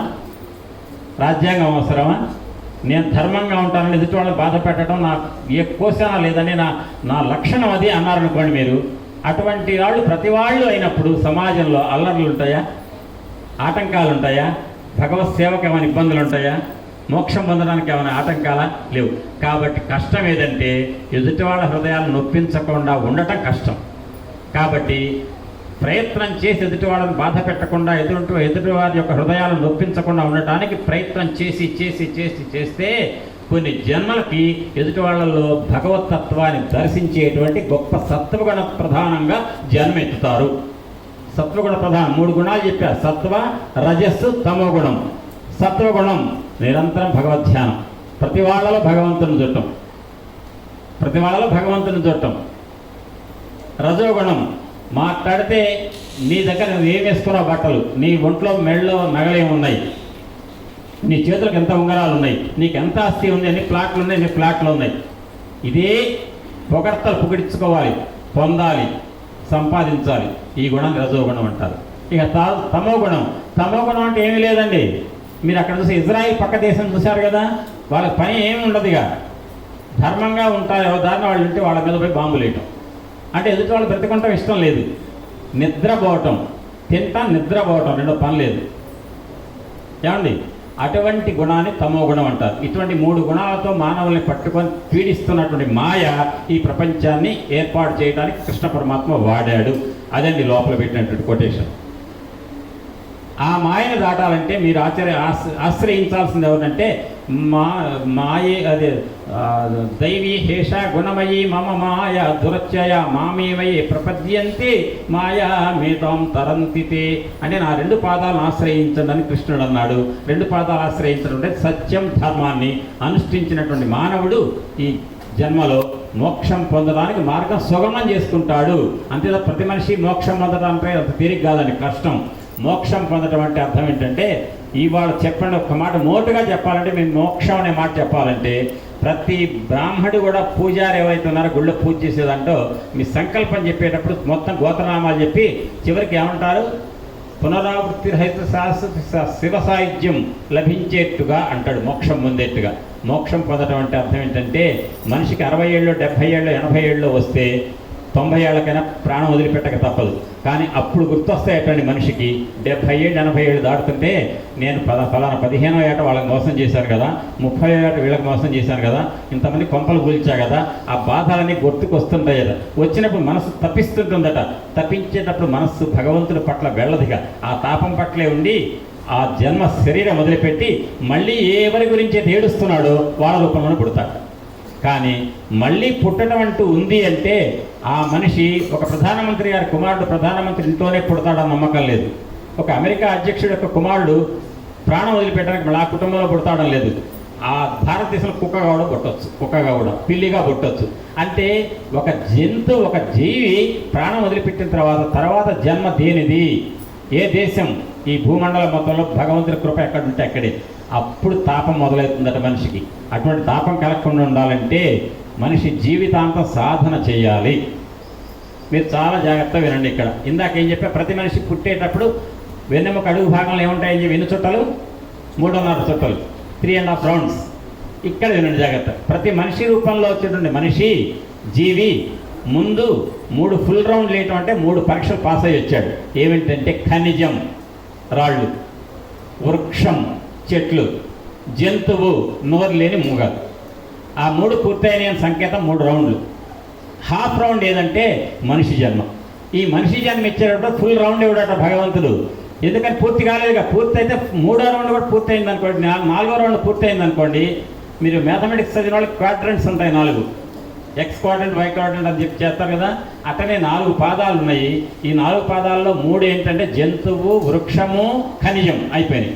4వది ఏది, మానవుడు. మానవుడు అనేటువంటి జన్మనిచ్చేటప్పుడు భగవంతుడు మనకి ఇచ్చినటువంటి గొప్ప వరం ఏదండి, ఏ జీవికి లేనిది మానవుడికి మాత్రమే ఉన్నది ఒక వరం. ఏంటది, 84 లక్షల రకాల జీవరాశులు ఉన్నాయి భూమండలంలో. ఒక్క మానవుడికే ఉందట వరం. ప్రతివాడికి, కులం మతం సంబంధం లేదు. కేయూరాణిన భూషయంతి పురుషం హారాన చంద్రోజ్వలాన స్నానం న విలేపనం న కుసుమం నాలంకృతామోద్ధజ వాణ్యేకాసమలంకరోతి పురుషం యా సంస్కృతాధార్యతే క్షీయంతే ఖలు భూషణాని సతతం వాగ్భూషణం భూషణం. మనిషికి మాత్రమే ఇచ్చేది. మీకు చెప్తున్నాను, రోడ్డు మీద ఆవును పట్టుకెళ్తున్నారు భయంకరంగా కసాయివాడు. ఆ పక్కన దూడ ఉంది. ఆ దూడ తల్లిని పట్టుకోపోతుంటే ఏడుస్తుంటుంది. కానీ ఆ దూడ కానీ తల్లి ఆవు కానీ బజార్లో సార్ కొంచెం కాపాడండి నన్ను కసాయివాడు పట్టుకెళ్తున్నాడు అనగలుగుతాయా? అనలేవు. కానీ బజార్లో వెళ్ళేటువంటి ఒక తల్లి స్త్రీ తన బిడ్డను ఎవరిని పట్టుకోపోతుంటే ఊరుకుంటుందా? పట్టుకొని రావాడిని ముందంటుంది. అంటే ఆవు అనలేదు, ఈ మనిషి అనగలుగుతున్నాడు. దేంతో? మాటతో. అంటే మాట అనే వరం ఇచ్చాడు భగవంతుడు మనిషికి. అటువంటి మాట అనే వరాన్ని ఉపయోగిస్తూ సాధన చేసి నామ సంకీర్తన చేస్తే కలియుగంలో తరించడానికి ఉపయోగపడేటువంటిది ఏది అంటే, త్రేతాయుగంలో ఏం చేశారు, జపహోమాదులు, పూజాధికాలు ద్వాపరయుగంలో. కలియుగంలో ఆ పూజలు చేయలేరు, హోమాలు చేయలేరు. ఒక నామ సంకీర్తన చేయండి రా బాగుపడుతురు కానీ అన్నాడు భగవంతుడు. అన్నారు, అది కూడా నువ్వే చేయరాదు అనేట్టుగా తయారైంది కలియుగం. అంటే కలియుగంలో మానవులకు అంత అలసత్వం వచ్చింది. కాబట్టి వెంకటేశ్వర స్వామి వారి యొక్క మాటను సుబ్బరామయ్య గారు మొట్టమొదట కోట్ చేసిన మాట ఏదంటే, ఈ లోకంలో కలియుగంలో మానవులు వదిలిపెట్టుకోవలసినటువంటి మొదటి శత్రువు ఎవరంటే సోమరితనం. అవునా సార్? మొట్టమొదటి వదిలిపెట్టాల్సినది సోమరితనం. ఇక వినండి జాగ్రత్తగా ఒక మాట. నైమిషారణ్యంలో సూత మహర్షి గద్దె మీద కూర్చున్నాడు. సౌనికాది మహర్షులు ఎదురుగా కూర్చున్నారు. వాళ్ళు అడిగారు ఏమని, సార్ సూత మహర్షి గారు మీరు చాలా రోజులు పురాణాలు చెప్తున్నారు సార్, ఇక నుంచి మేము గద్దె మీద కూర్చుంటాం, మీరు ఎదురు కూర్చోండి అని అడగలేదు. ప్రశ్న అడిగారట, గొప్ప ప్రశ్న. ఇది వినండి, ఎందుకంటే ఇప్పుడు భాగవతం ఇప్పుడు మొదలు పెడుతున్నాను, పిల్లల దృష్టిలో పెట్టుకొని చెప్పడం అయిపోయింది. సూత మహర్షి గద్దె మీద కూర్చుంటే చెప్పేవాడు, వినటానికి కూర్చున్నాడు. సౌనకాది మనులు. ఇదే ఎందుకు చెప్తున్నాడు సుబ్బరామయ్య సార్ ఇందులో కోట్ చేశారు పుస్తకంలో. మానవుడు బాగుపడటానికి సద్గురు సేవ, సత్సంగము, ఇంకోటి సద్గ్రంథ పఠనం, మూడేగా చెప్పింది. సద్గ్రంథ పఠనము, సద్గ్రంథ పఠనము, సత్సంగము, సద్గురు సేవ. కానీ ఆయన ఎక్కువ ప్రిఫరెన్స్ ఇచ్చింది దేనికంటే చరిత్ర, మహనీయుల యొక్క మహాత్ముల యొక్క చరిత్ర పారాయణం చేయమన్నారు. మహాత్ముల యొక్క చరిత్ర పారాయణం చేయమన్నారు. ఇందాక నేను చెప్పే తాజుద్దీన్ బాబా ఒక్కటే అన్నారు, ఏమని? మీరు కాబాన్ తగలబెట్టేయండి, ఖురాన్ తగలబెట్టేయండి, మద్యం సేవించి తిరగండి, పూజలు చేసేటువంటి ప్రాంతాల్లో అడుగుపెట్టి నివాసం పెట్టుకోండి, పర్లేదు, కానీ మనుషుల యొక్క హృదయాలను మాత్రం నొప్పించకండి అన్నారు. వెంటనే మనకేమర్థం కలియుగంలో ఒక కాబాన్ తగలబెట్టేయచ్చా? కాబా అంటే ఏంటి? కాబా అంటే ఏంటి? మక్కా మసీద్ ఉంది కదా, హజ్, వాళ్ళ పవిత్ర నిర్మాణం ఉంది, దాని చుట్టూ ప్రదక్షిణలు చేస్తారు కదా, అది కాబా అంటే. ఖురాన్ అంటే తెలుసు కదా, మనకు భగవద్గీత అంటే వాళ్ళ ఖురాన్ అంటే అంత వాటిని తగలబెట్టు అని చెప్పండి. మనకి ధ్యాస వచ్చేది తగలబెట్టమని చేస్తా, తగలబెట్ట కాదు. ఆ తప్పు చేసిన దానికంటే ఇది పెద్ద తప్పని పోల్చడమే తప్ప తాజుద్దీన్ బాబా గారు ఖురాన్ తగలబెట్టమన్నారు అని చెప్పి ప్రచారం చేసుకుని కూర్చుంటామా? అంటే అర్థం ఏంటంటే అవి చేస్తే వచ్చే పాపం కంటే ఎదుటి మనుషులకు హృదయాలను కనుక గాయపరిస్తే అంతకంటే ఎక్కువ పాపం వస్తుందని చెప్పడం, పోల్చుకొని వినాలి మన విజ్ఞప్తితోటి. అది అయిపోయింది కదా.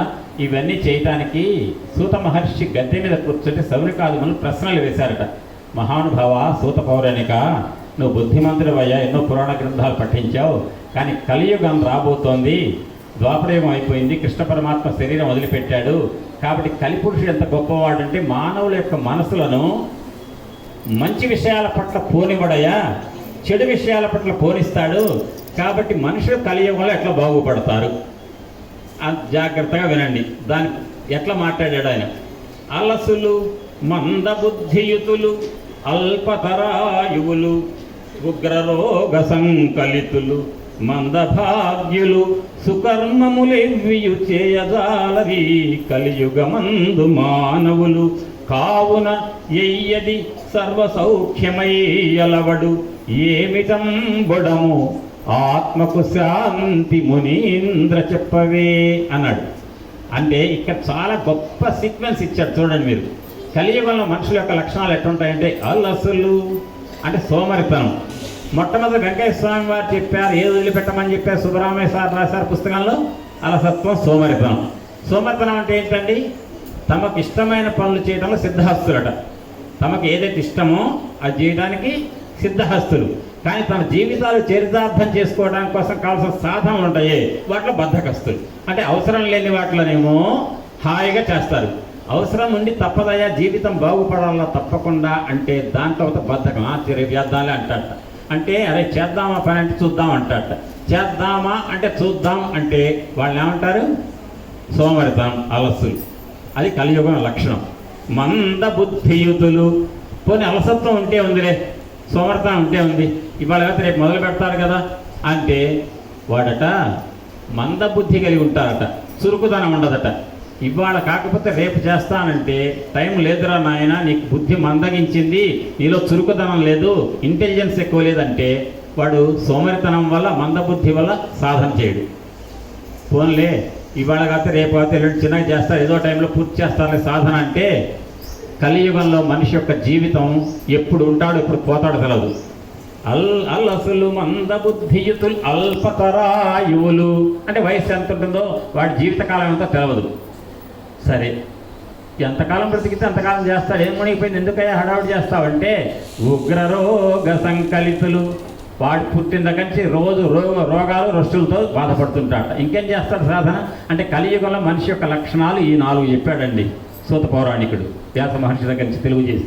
ఏంటంటే అలసులు, మందబుద్ధియుతులు, అల్పతరాయువులు, ఉగ్రరోగ సంకలితులు. ఇవన్నీ ఎందుకట? మందభాగ్యులు, వాళ్ళంత దురదృష్టవంతులు కలియుగంలో. ఎందుకని?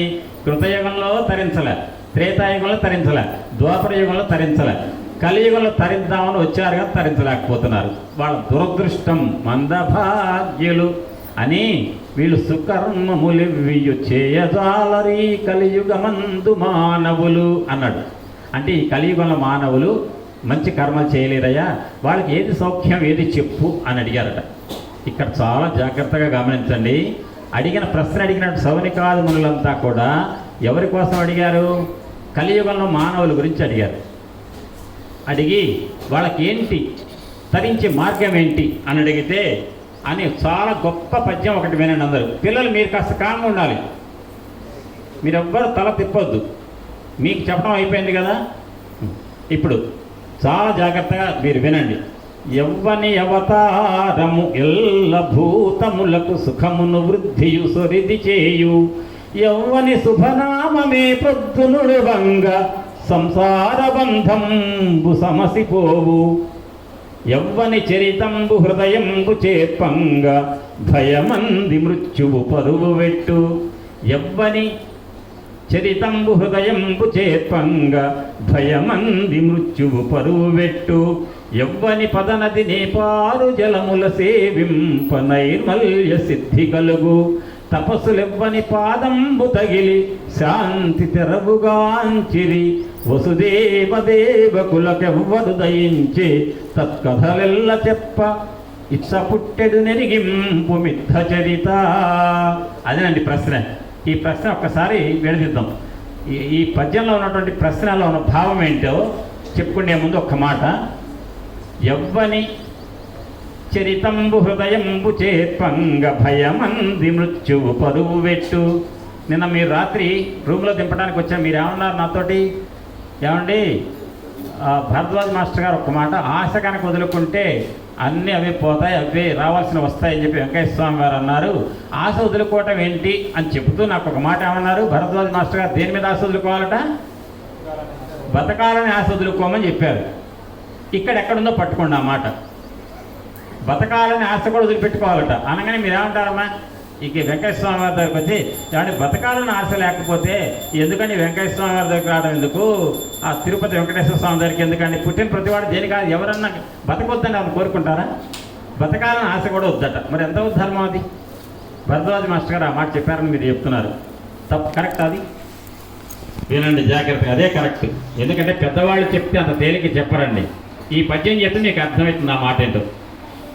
యవ్వని అవతారము ఎల్ల భూతములకు సుఖమును వృద్ధియు సొరిది చేయు.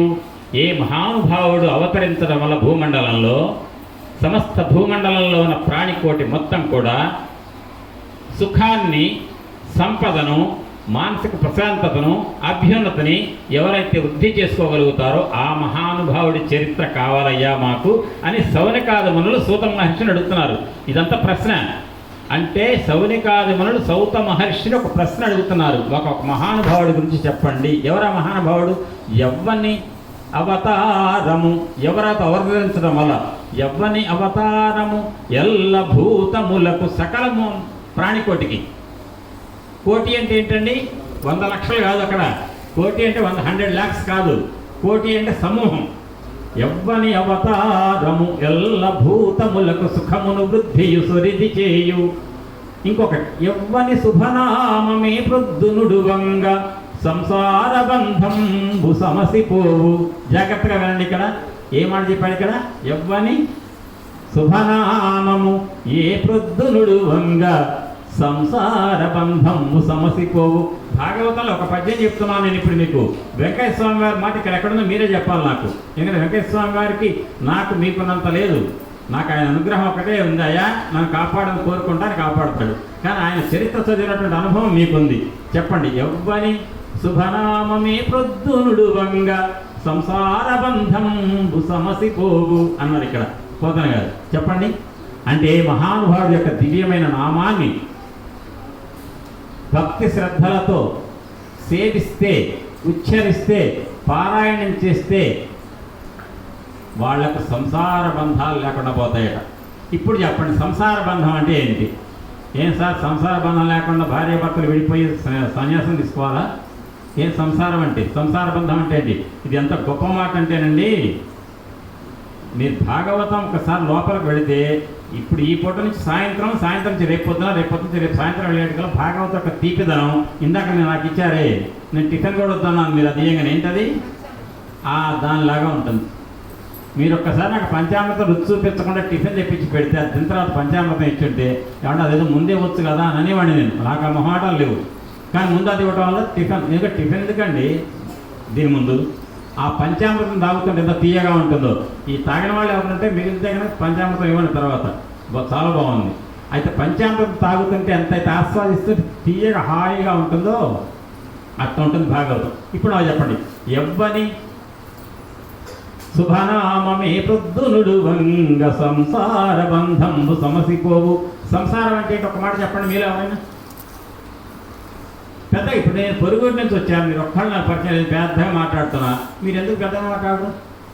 మీరు నాకు నిజంగా బలం అవ్వద్దు, ఇక్కడ స్థానబలం మీదే. నేను ఒక్కడే ఒంటరివాడిని అక్కడి నుంచి వచ్చాను.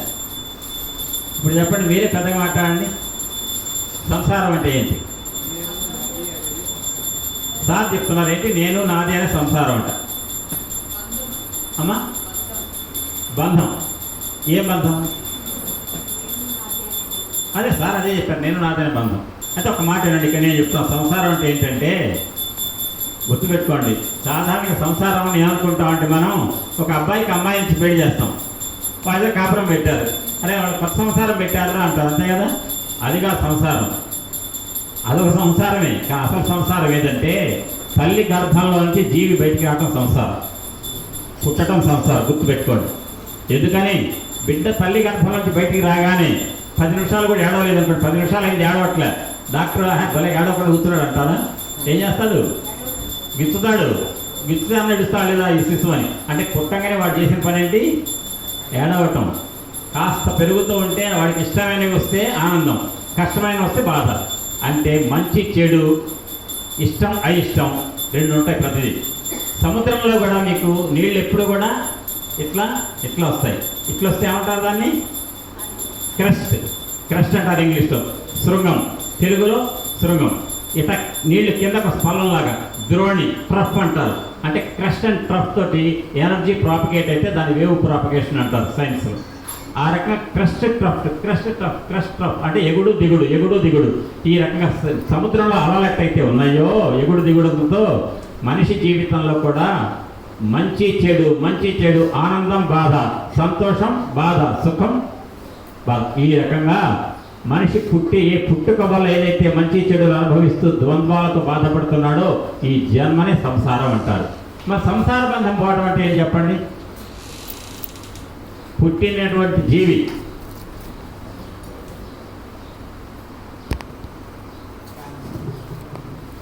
అందరు కూర్చొని తీసుకోండి.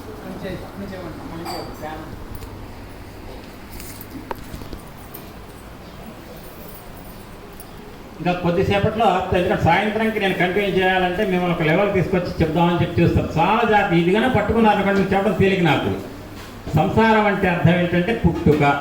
పుట్టినవాడు గిట్టక తప్పదు. పుట్టుటకు గిట్టుటకు మధ్యలో ఉన్నటువంటి జీవితకాలం. ఆ జీవితంలో చేయవలసిన పని అంటే సాధన. పుట్టేది ఎప్పుడు ఎవరికైనా తెలుసా అండి? కడుపులో ఉన్న జీవికి నేను మా తల్లి గర్భం నుంచి లోకంలో పోతున్నాను ఎవరికైనా తెలుసా? తెలవదు. అసలు బ్రతుకుతున్న జీవి ఏనాడు ప్రాణం వదిలిపెడతాడు ఎవరికైనా తెలుసా? తెలవదు. అంటే తెలవనే రెండు, ఒకటి పుట్టుట, రెండు గిట్టుట. తెలిసిందేది? పుట్టుటకు గిట్టుటకు మధ్యలో ఉన్న కాలం, అంతేనా? కాబట్టి పుట్టుటకు కారణం బ్రహ్మగారి యొక్క చర్య తెలవదు, పట్టుకుపోయి రుద్రుడు కార్యక్రమం తెలవదు, మధ్యలో ఉన్న విష్ణుమూర్తి కార్యక్రమం తెలుసు. ఎందుకంటే విష్ణుమూర్తి భార్య ఎవరు? డబ్బులు. అవేగా కావాల్సిన పొందలేచి, అందుకే అది తెలుసు. ఆ రకంగా పుట్టిన మనిషి గిట్టే వరకు ఎప్పుడు గిడతాడో తెలవదు, కానీ పుట్టిన నుంచి గిట్టే వరకు కూడా మధ్యలో ఉన్న జీవిత కాలాన్ని సాధనకు ఉపయోగించుకోండి నాయన అన్నారు భరద్వాజ మాస్టర్ గారు.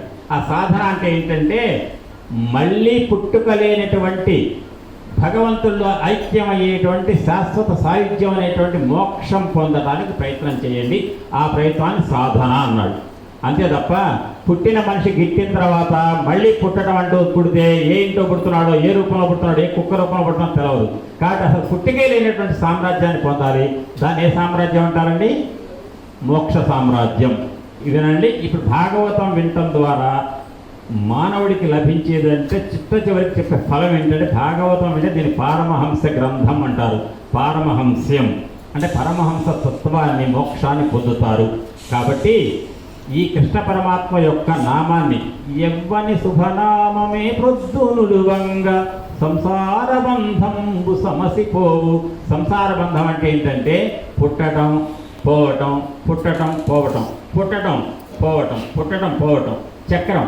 ఈ పుట్టటం పోవటం అనేటువంటి చావు పుట్టుకల యొక్క భ్రమణం అనేటువంటి చక్ర బంధంలో నుంచి బయటపడటాన్ని సంసార బంధం నుంచి బయటపడటం అంటారు. అయితే మీరు అన్నటువంటిది నేను నాది అనేటువంటి దాన్ని సంసారం అనరా అనొచ్చు. ఎందుకని? వాడు ఇది నా ప్లాటు, ఇది నా ప్లాటు, ఇది నా పొలం, ఇది నా ఏరోప్లేన్ అనుకున్నంత ఇది నాది నాది అనుకుంటేనే సంసారం. కాబట్టి నేను నాది అనేటువంటిది ఎప్పుడు వస్తుందంటే మనిషి బ్రతికున్నంత కాలం వస్తుంది. ప్రాణం అయిన తర్వాత నాదేముంది? ఏం ఉండదు అక్కడ. కాబట్టి ఆ పుట్టినటువంటి మనిషి గిట్టే వరకు మధ్యలో ఉన్నటువంటి జీవిత కాలాన్ని అనుభవించేటువంటి దాంట్లో వచ్చే మంచి చెడుల యొక్క అలలతో కూడుకున్నటువంటి ఆ జీవిత గమనాన్ని సంసారం అన్నారు. ఆ సంసారం అనేది లేకుండా పోవాలంటే మళ్ళీ పుట్టకుండా ఉంటాం. పుట్టకుండా ఉంటాం అంటే మోక్ష భగవంతులు కలవటం. అటువంటి స్థితి పొందాలంటే ఎవ్వని శుభనామమే వృద్ధునుడు వంగ సంసార బంధంబు సమసిపోవు అంటే సంసార బంధాలు సమసిపోయి మోక్ష మార్గం కలపలామకం కావాలంటే ఎవరి శుభనామాన్ని ఉచ్చరించాలి పొద్దున్నే భక్తితో. అందుకే ఇక్కడ మీరు వెంటనే నాకు చెప్పాల్సిన మాట చెప్పండి. మోక్షం పొందాలంటే ఏ నామాన్ని ఉచ్చరించాలి? ఓం నారాయణాది నారాయణ, ఓం నారాయణాది నారాయణ. వెంకటేశ్వర వారు చెప్పింది ఓం నమో భగవతే వాసుదేవాయ, ఓం నమో భగవతే వాసుదేవాయ. అది నారద మహర్షి ధ్రువుడికి ఉపదేశించినటువంటి నారాయణ మంత్రం. ఈ రకంగా భగవన్నామ నిరంతరం కనుక చేస్తుంటే మీకు సుబ్రహ్మణ్యేశ్వర రాసిన పుస్తకంలో బోధామృతంలో అనేక సార్లు రిపీట్ చేయబడ్డ మాట ఏంటి సార్? నామ ఉచ్చారణ చేయండి, నామస్మరణ చేయండి, నామాన్ని జపించండి అనే కదా. ఆ కృష్ణ పరమాత్మ యొక్క నామాన్ని జపించడం ద్వారా సంసార బంధ చక్రం నుంచి బయటపడి శాశ్వత విష్ణు సాహిత్యం లేదా శివ సాహిత్యం అంటే మోక్ష సామ్రాజ్యాన్ని కరతలామలకం చేసుకుంటాడు మానవుడు. అటువంటి కథల సమాహారం అనేటువంటి భాగవతంలో కథానాయకుడు కృష్ణుడు గురించి ప్రశ్న అడుగుతున్నారు వీళ్ళు. యవ్వని చరితంబు హృదయంబు చేర్పంగ భయమంది మృత్యువు పరువు పెట్టు. ఇప్పుడు చెప్పండి మీరు ఇచ్చిన రాత్రి మాట ఏమన్నారు? మనిషట ఆశ పోతే అన్నీ పోతాయట. మీరు అమ్మ అందరు జాగ్రత్తగా వినండి. బాబా గారి దగ్గరికి ఒక ఫారినర్ వచ్చాట. వచ్చి అడ్డాట వాడికి గోల్డెన్ డాలర్లు ఉన్నాయి, బాగా సంపద ఉంది, డబ్బులు. కానీ వాడికి లేనిదల్లా ఒకటేట. ఏంటది? మానసిక ప్రశాంతత లేదట. డబ్బులు గోల్డెన్ ఉన్నాయి, మానసిక ప్రశాంతం లేదు. బాబా గారి దగ్గర తెలుగు రాదు. వాడు ఏం చేస్తాడు? Baba Baba Baba I want peace అన్నట్ట. ఐ వాంట్ పీస్ అంటే ఏంటి? పీస్ అంటే ప్రశాంతత. అంటే బాబా అన్నారు you remove the first two. I want peace. రెండు తీసేయి, మొదటి రెండు ఏంటవి? I want. ఏం మిగులుతుంది? ఐ వాంట్ పీస్లో ఐ వాంట్ తీసేస్తే మీరు పీసే కదా. కాబట్టి ఆయన అన్నట్టు you remove you remove want, then remind will be peace. కాబట్టి for getting peace what you have to do? The only thing is you have to practise to remove from your mind set number 1 I, then want. What is I? చెప్పండి. నేనంటే ఏంటి? నేనని ఇప్పుడే sir చెప్పింది. నేను అహంకారం, want కోరిక, నాది మమకారం. అహంకార మమకారాల్ని వదిలేయటం. అందుకే ఇవాళ సాయంత్రం చెప్పేదంటే భాగవతంలో బహుశా ఇవాళ సాయంత్రం వస్తే రాత్రి రేపు పొద్దున వస్తుంది. అర్జునుడిని 2 క్షేత్రాల మధ్యలో ఏమండి 2 సేనలు ఉన్నాయి. ఏమిటి? దుర్యోధనుడి యొక్క సేన ఒకటి, ఇంకోటి ధర్మరాజు సేన. ధర్మరాజు సేన ఏమంటారు మీరు? ధర్మరాజు పక్షం ఉన్న జనాలు ఏమంటారు మీరు? పాండవులు. దుర్యోధనుడి పక్షాన్ని ఉన్న వాళ్ళు ఏమంటారు? కౌరవులు. కానీ కాదండి, ఇద్దరు కౌరవులే. ఇద్దరు కౌరవులే, కురువంశం వాళ్ళే. పాండవులు కూడా కౌరవులే. కౌరవులుగా చెప్పబడుతున్న దుర్యోధనాదులు కూడా కౌరవులే. కాకపోతే ఏంటంటే మనకు తేలిక అవ్వటం కోసం ఏమన్నామంటే పాండవులు కౌరవులు అంటున్నాం, అంతే కదా. అయితే ఇక్కడ మీకు చిన్న పాయింట్ చెప్తున్నా వినండి జాగ్రత్తగా.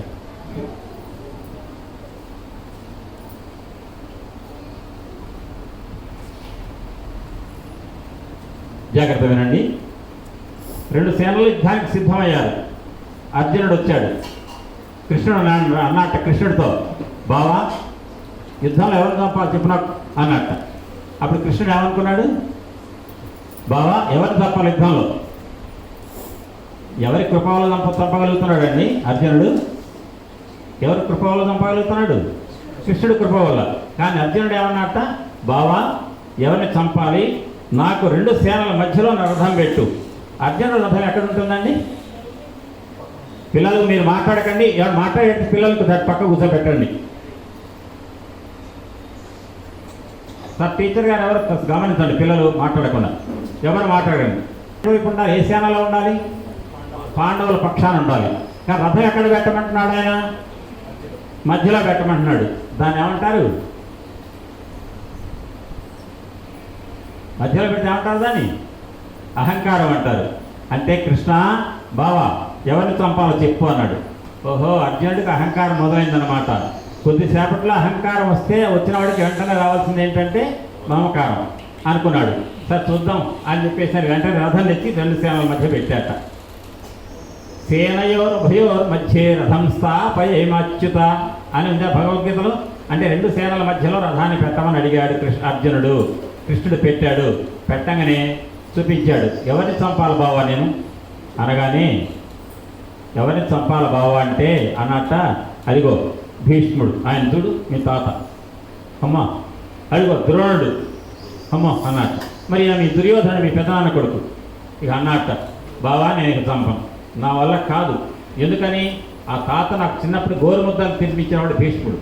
ద్రోణుడు ఎవరంటే నాకు విలువిద్య నేర్పినవాడు. ఎవరు ఆ దుర్యోధనుడు అంటే ఎంత చెడ్డా మా పెద్దనాన్న కొడుకు, కాబట్టి నేను వాళ్ళని చంపను అన్నట్ట. అప్పుడు అన్నాడు, నకాంక్షే విజయం కృష్ణ నచ రాజ్యం సుఖాని చ కిం నో రాజ్యేన గోవింద కిం భోగై జీవితేనవా అన్నట్ట. అంటే అర్థం ఏంటి? బావా ఈ పెద్దలను చంపటం వల్ల ఏర్పడినటువంటి రక్తపు కూడు, ఆ రాజ్యం నాకొద్దు, హాయిగా ఇంతకంటే ప్రశాంతంగా తపస్సు చేసుకుంటా అన్నట్టు అర్జునుడు. అనగానే అర్జునుడికి అంతకుముందు ఏమన్నాడండి? ఎక్కడ రథం అక్కడ పెట్టి బావా అన్నట్ట. ఎవరిని చంపాలని అడిగట. చూపించగానే ఒకసారి డీలా పడిపోయాడు. దాన్ని ఏమంటారు?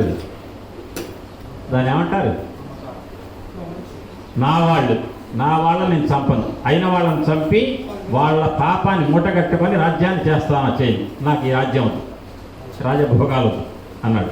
అంతకుముందు ఏమన్నాడు? చంపాలి బాబా. ఎవరు చంపాలి? అహంకారం. ఒక్కసారి మమకారం వచ్చేసింది. అప్పుడు ఏం చేశాడు? గాంధీవం సంసతే హస్తాత్వక్షైవ పరిదహ్యతే నక్యోమవస్థాతం భ్రమతీవచమే మనః. నా ఒళ్ళు ఉడుకుతుంది బావా, చర్మం అంతా కూడా వేడెక్కిపోతోంది, మనసు జారిపోతోంది అని చేతిలో ఉన్న గాంధీవం జారి కింద పడిపోయింది.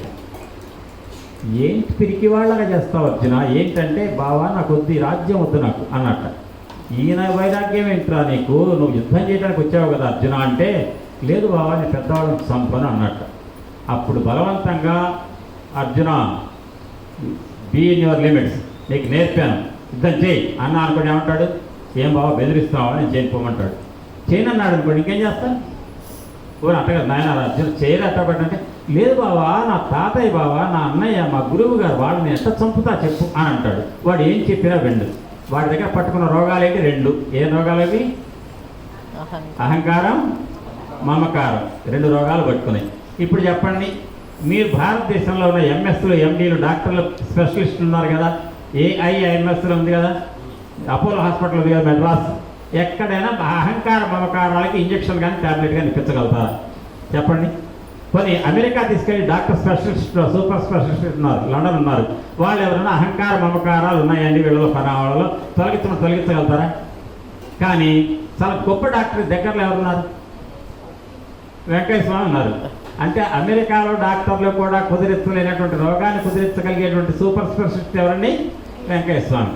కాబట్టి భరద్వాజ్ మాస్టర్ గారు కానీ ఒక గురువు గారు ఎవరంటే, భౌతికంగా శరీరానికి వచ్చినటువంటి అనారోగ్యాన్ని తొలగించడానికి ఉపయోగపడవచ్చు. కానీ మానసికంగా నేననేటువంటి అహంకారం, నాది అనే మమకారంతో కొట్టుమిట్టాడి చేయవలసినటువంటి కర్తవ్యాన్ని మర్చిపోయి నేను చేయననేటువంటి స్థితిలో చేరినటువంటి మనిషిని, వాడి మానసిక రోగిని కుదిర్చి వాడి అహంకారాన్ని తొలగించి వాడి మమకారాన్ని తొలగించి సకల మానవులలో ఉన్నటువంటి ప్రాణశక్తి ఎవరంటే వాసుదేవ రూపం అనేటువంటి తత్వాన్ని ఉపదేశించి వాడి మనసులో ఎరక వచ్చేట్టు చేయగలిగిన సర్వ సమర్థత ఎవరికి ఉందంటే గురుదేవులకు మాత్రమే ఉంటుంది. సమర్థ సాయి సద్గురు సాయినాథుకి భరద్వాజ్ మాస్టర్ గారికి, సుబ్బరామయ్య సార్, వెంకయ్య స్వామి గారు ఇటువంటి మహానుభావులైన మహాత్ములకు మాత్రమే ఉంటుంది. అర్థమైంది కదండి. అర్జునుడు లాంటి గొప్ప వీరాధి వీరుడు యుద్ధం చేస్తాను ఎవరిని చంపాలని అడిగి అక్కడ రథం పెట్టిన తర్వాత ఎవరిని చంపాలో లక్ష్యాన్ని చూపిస్తే ఆ లక్ష్యాన్ని చూసి తిరిగి వాడైపోయి నా వాళ్ళని మమకారంతో నేను చంపాలా మా వాళ్ళని అని అహంకార మమకారాలతో కొట్టుమిట్టాడినటువంటి ఒక మానసిక రోగిని, అంటే కర్తవ్య దీక్ష కర్తవ్య ఉన్ముఖుడు కాకుండా పిరికి వాడిలాగా తయారైనటువంటి మనిషిలో ఒక రకమైన ఉత్తేజాన్ని తెప్పించి నేను చేస్తాను తప్పకుండా కృష్ణ అనేటువంటి స్థితికి వాడి మనస్సును మరల్చడం కోసం ఆ కృష్ణ పరమాత్మ బోధించినటువంటి బోధ ఏదంటే భగవద్గీత. కాబట్టి భగవద్గీత అనేది మానసికంగా దౌర్బల్య స్థితిలోకి వచ్చిన అర్జునుడిని యుద్ధం చేయను నా వాళ్ళు అనేటువంటి మమకారం నేను అహంకారంతో కొట్టుమిట్టాడుతుంటే లోకంలో ఏ మందు కూడా కుదర్చలేనటువంటి ఒక గొప్ప భవరోగం మానసిక రోగాన్ని కుదిర్చినటువంటి గొప్ప వైద్య శాస్త్రం ఏదంటే భగవద్గీత. దాన్ని ఈ భాగవతం సాయంత్రం చెప్తా అన్నాను కదా, ఏమంటాడు?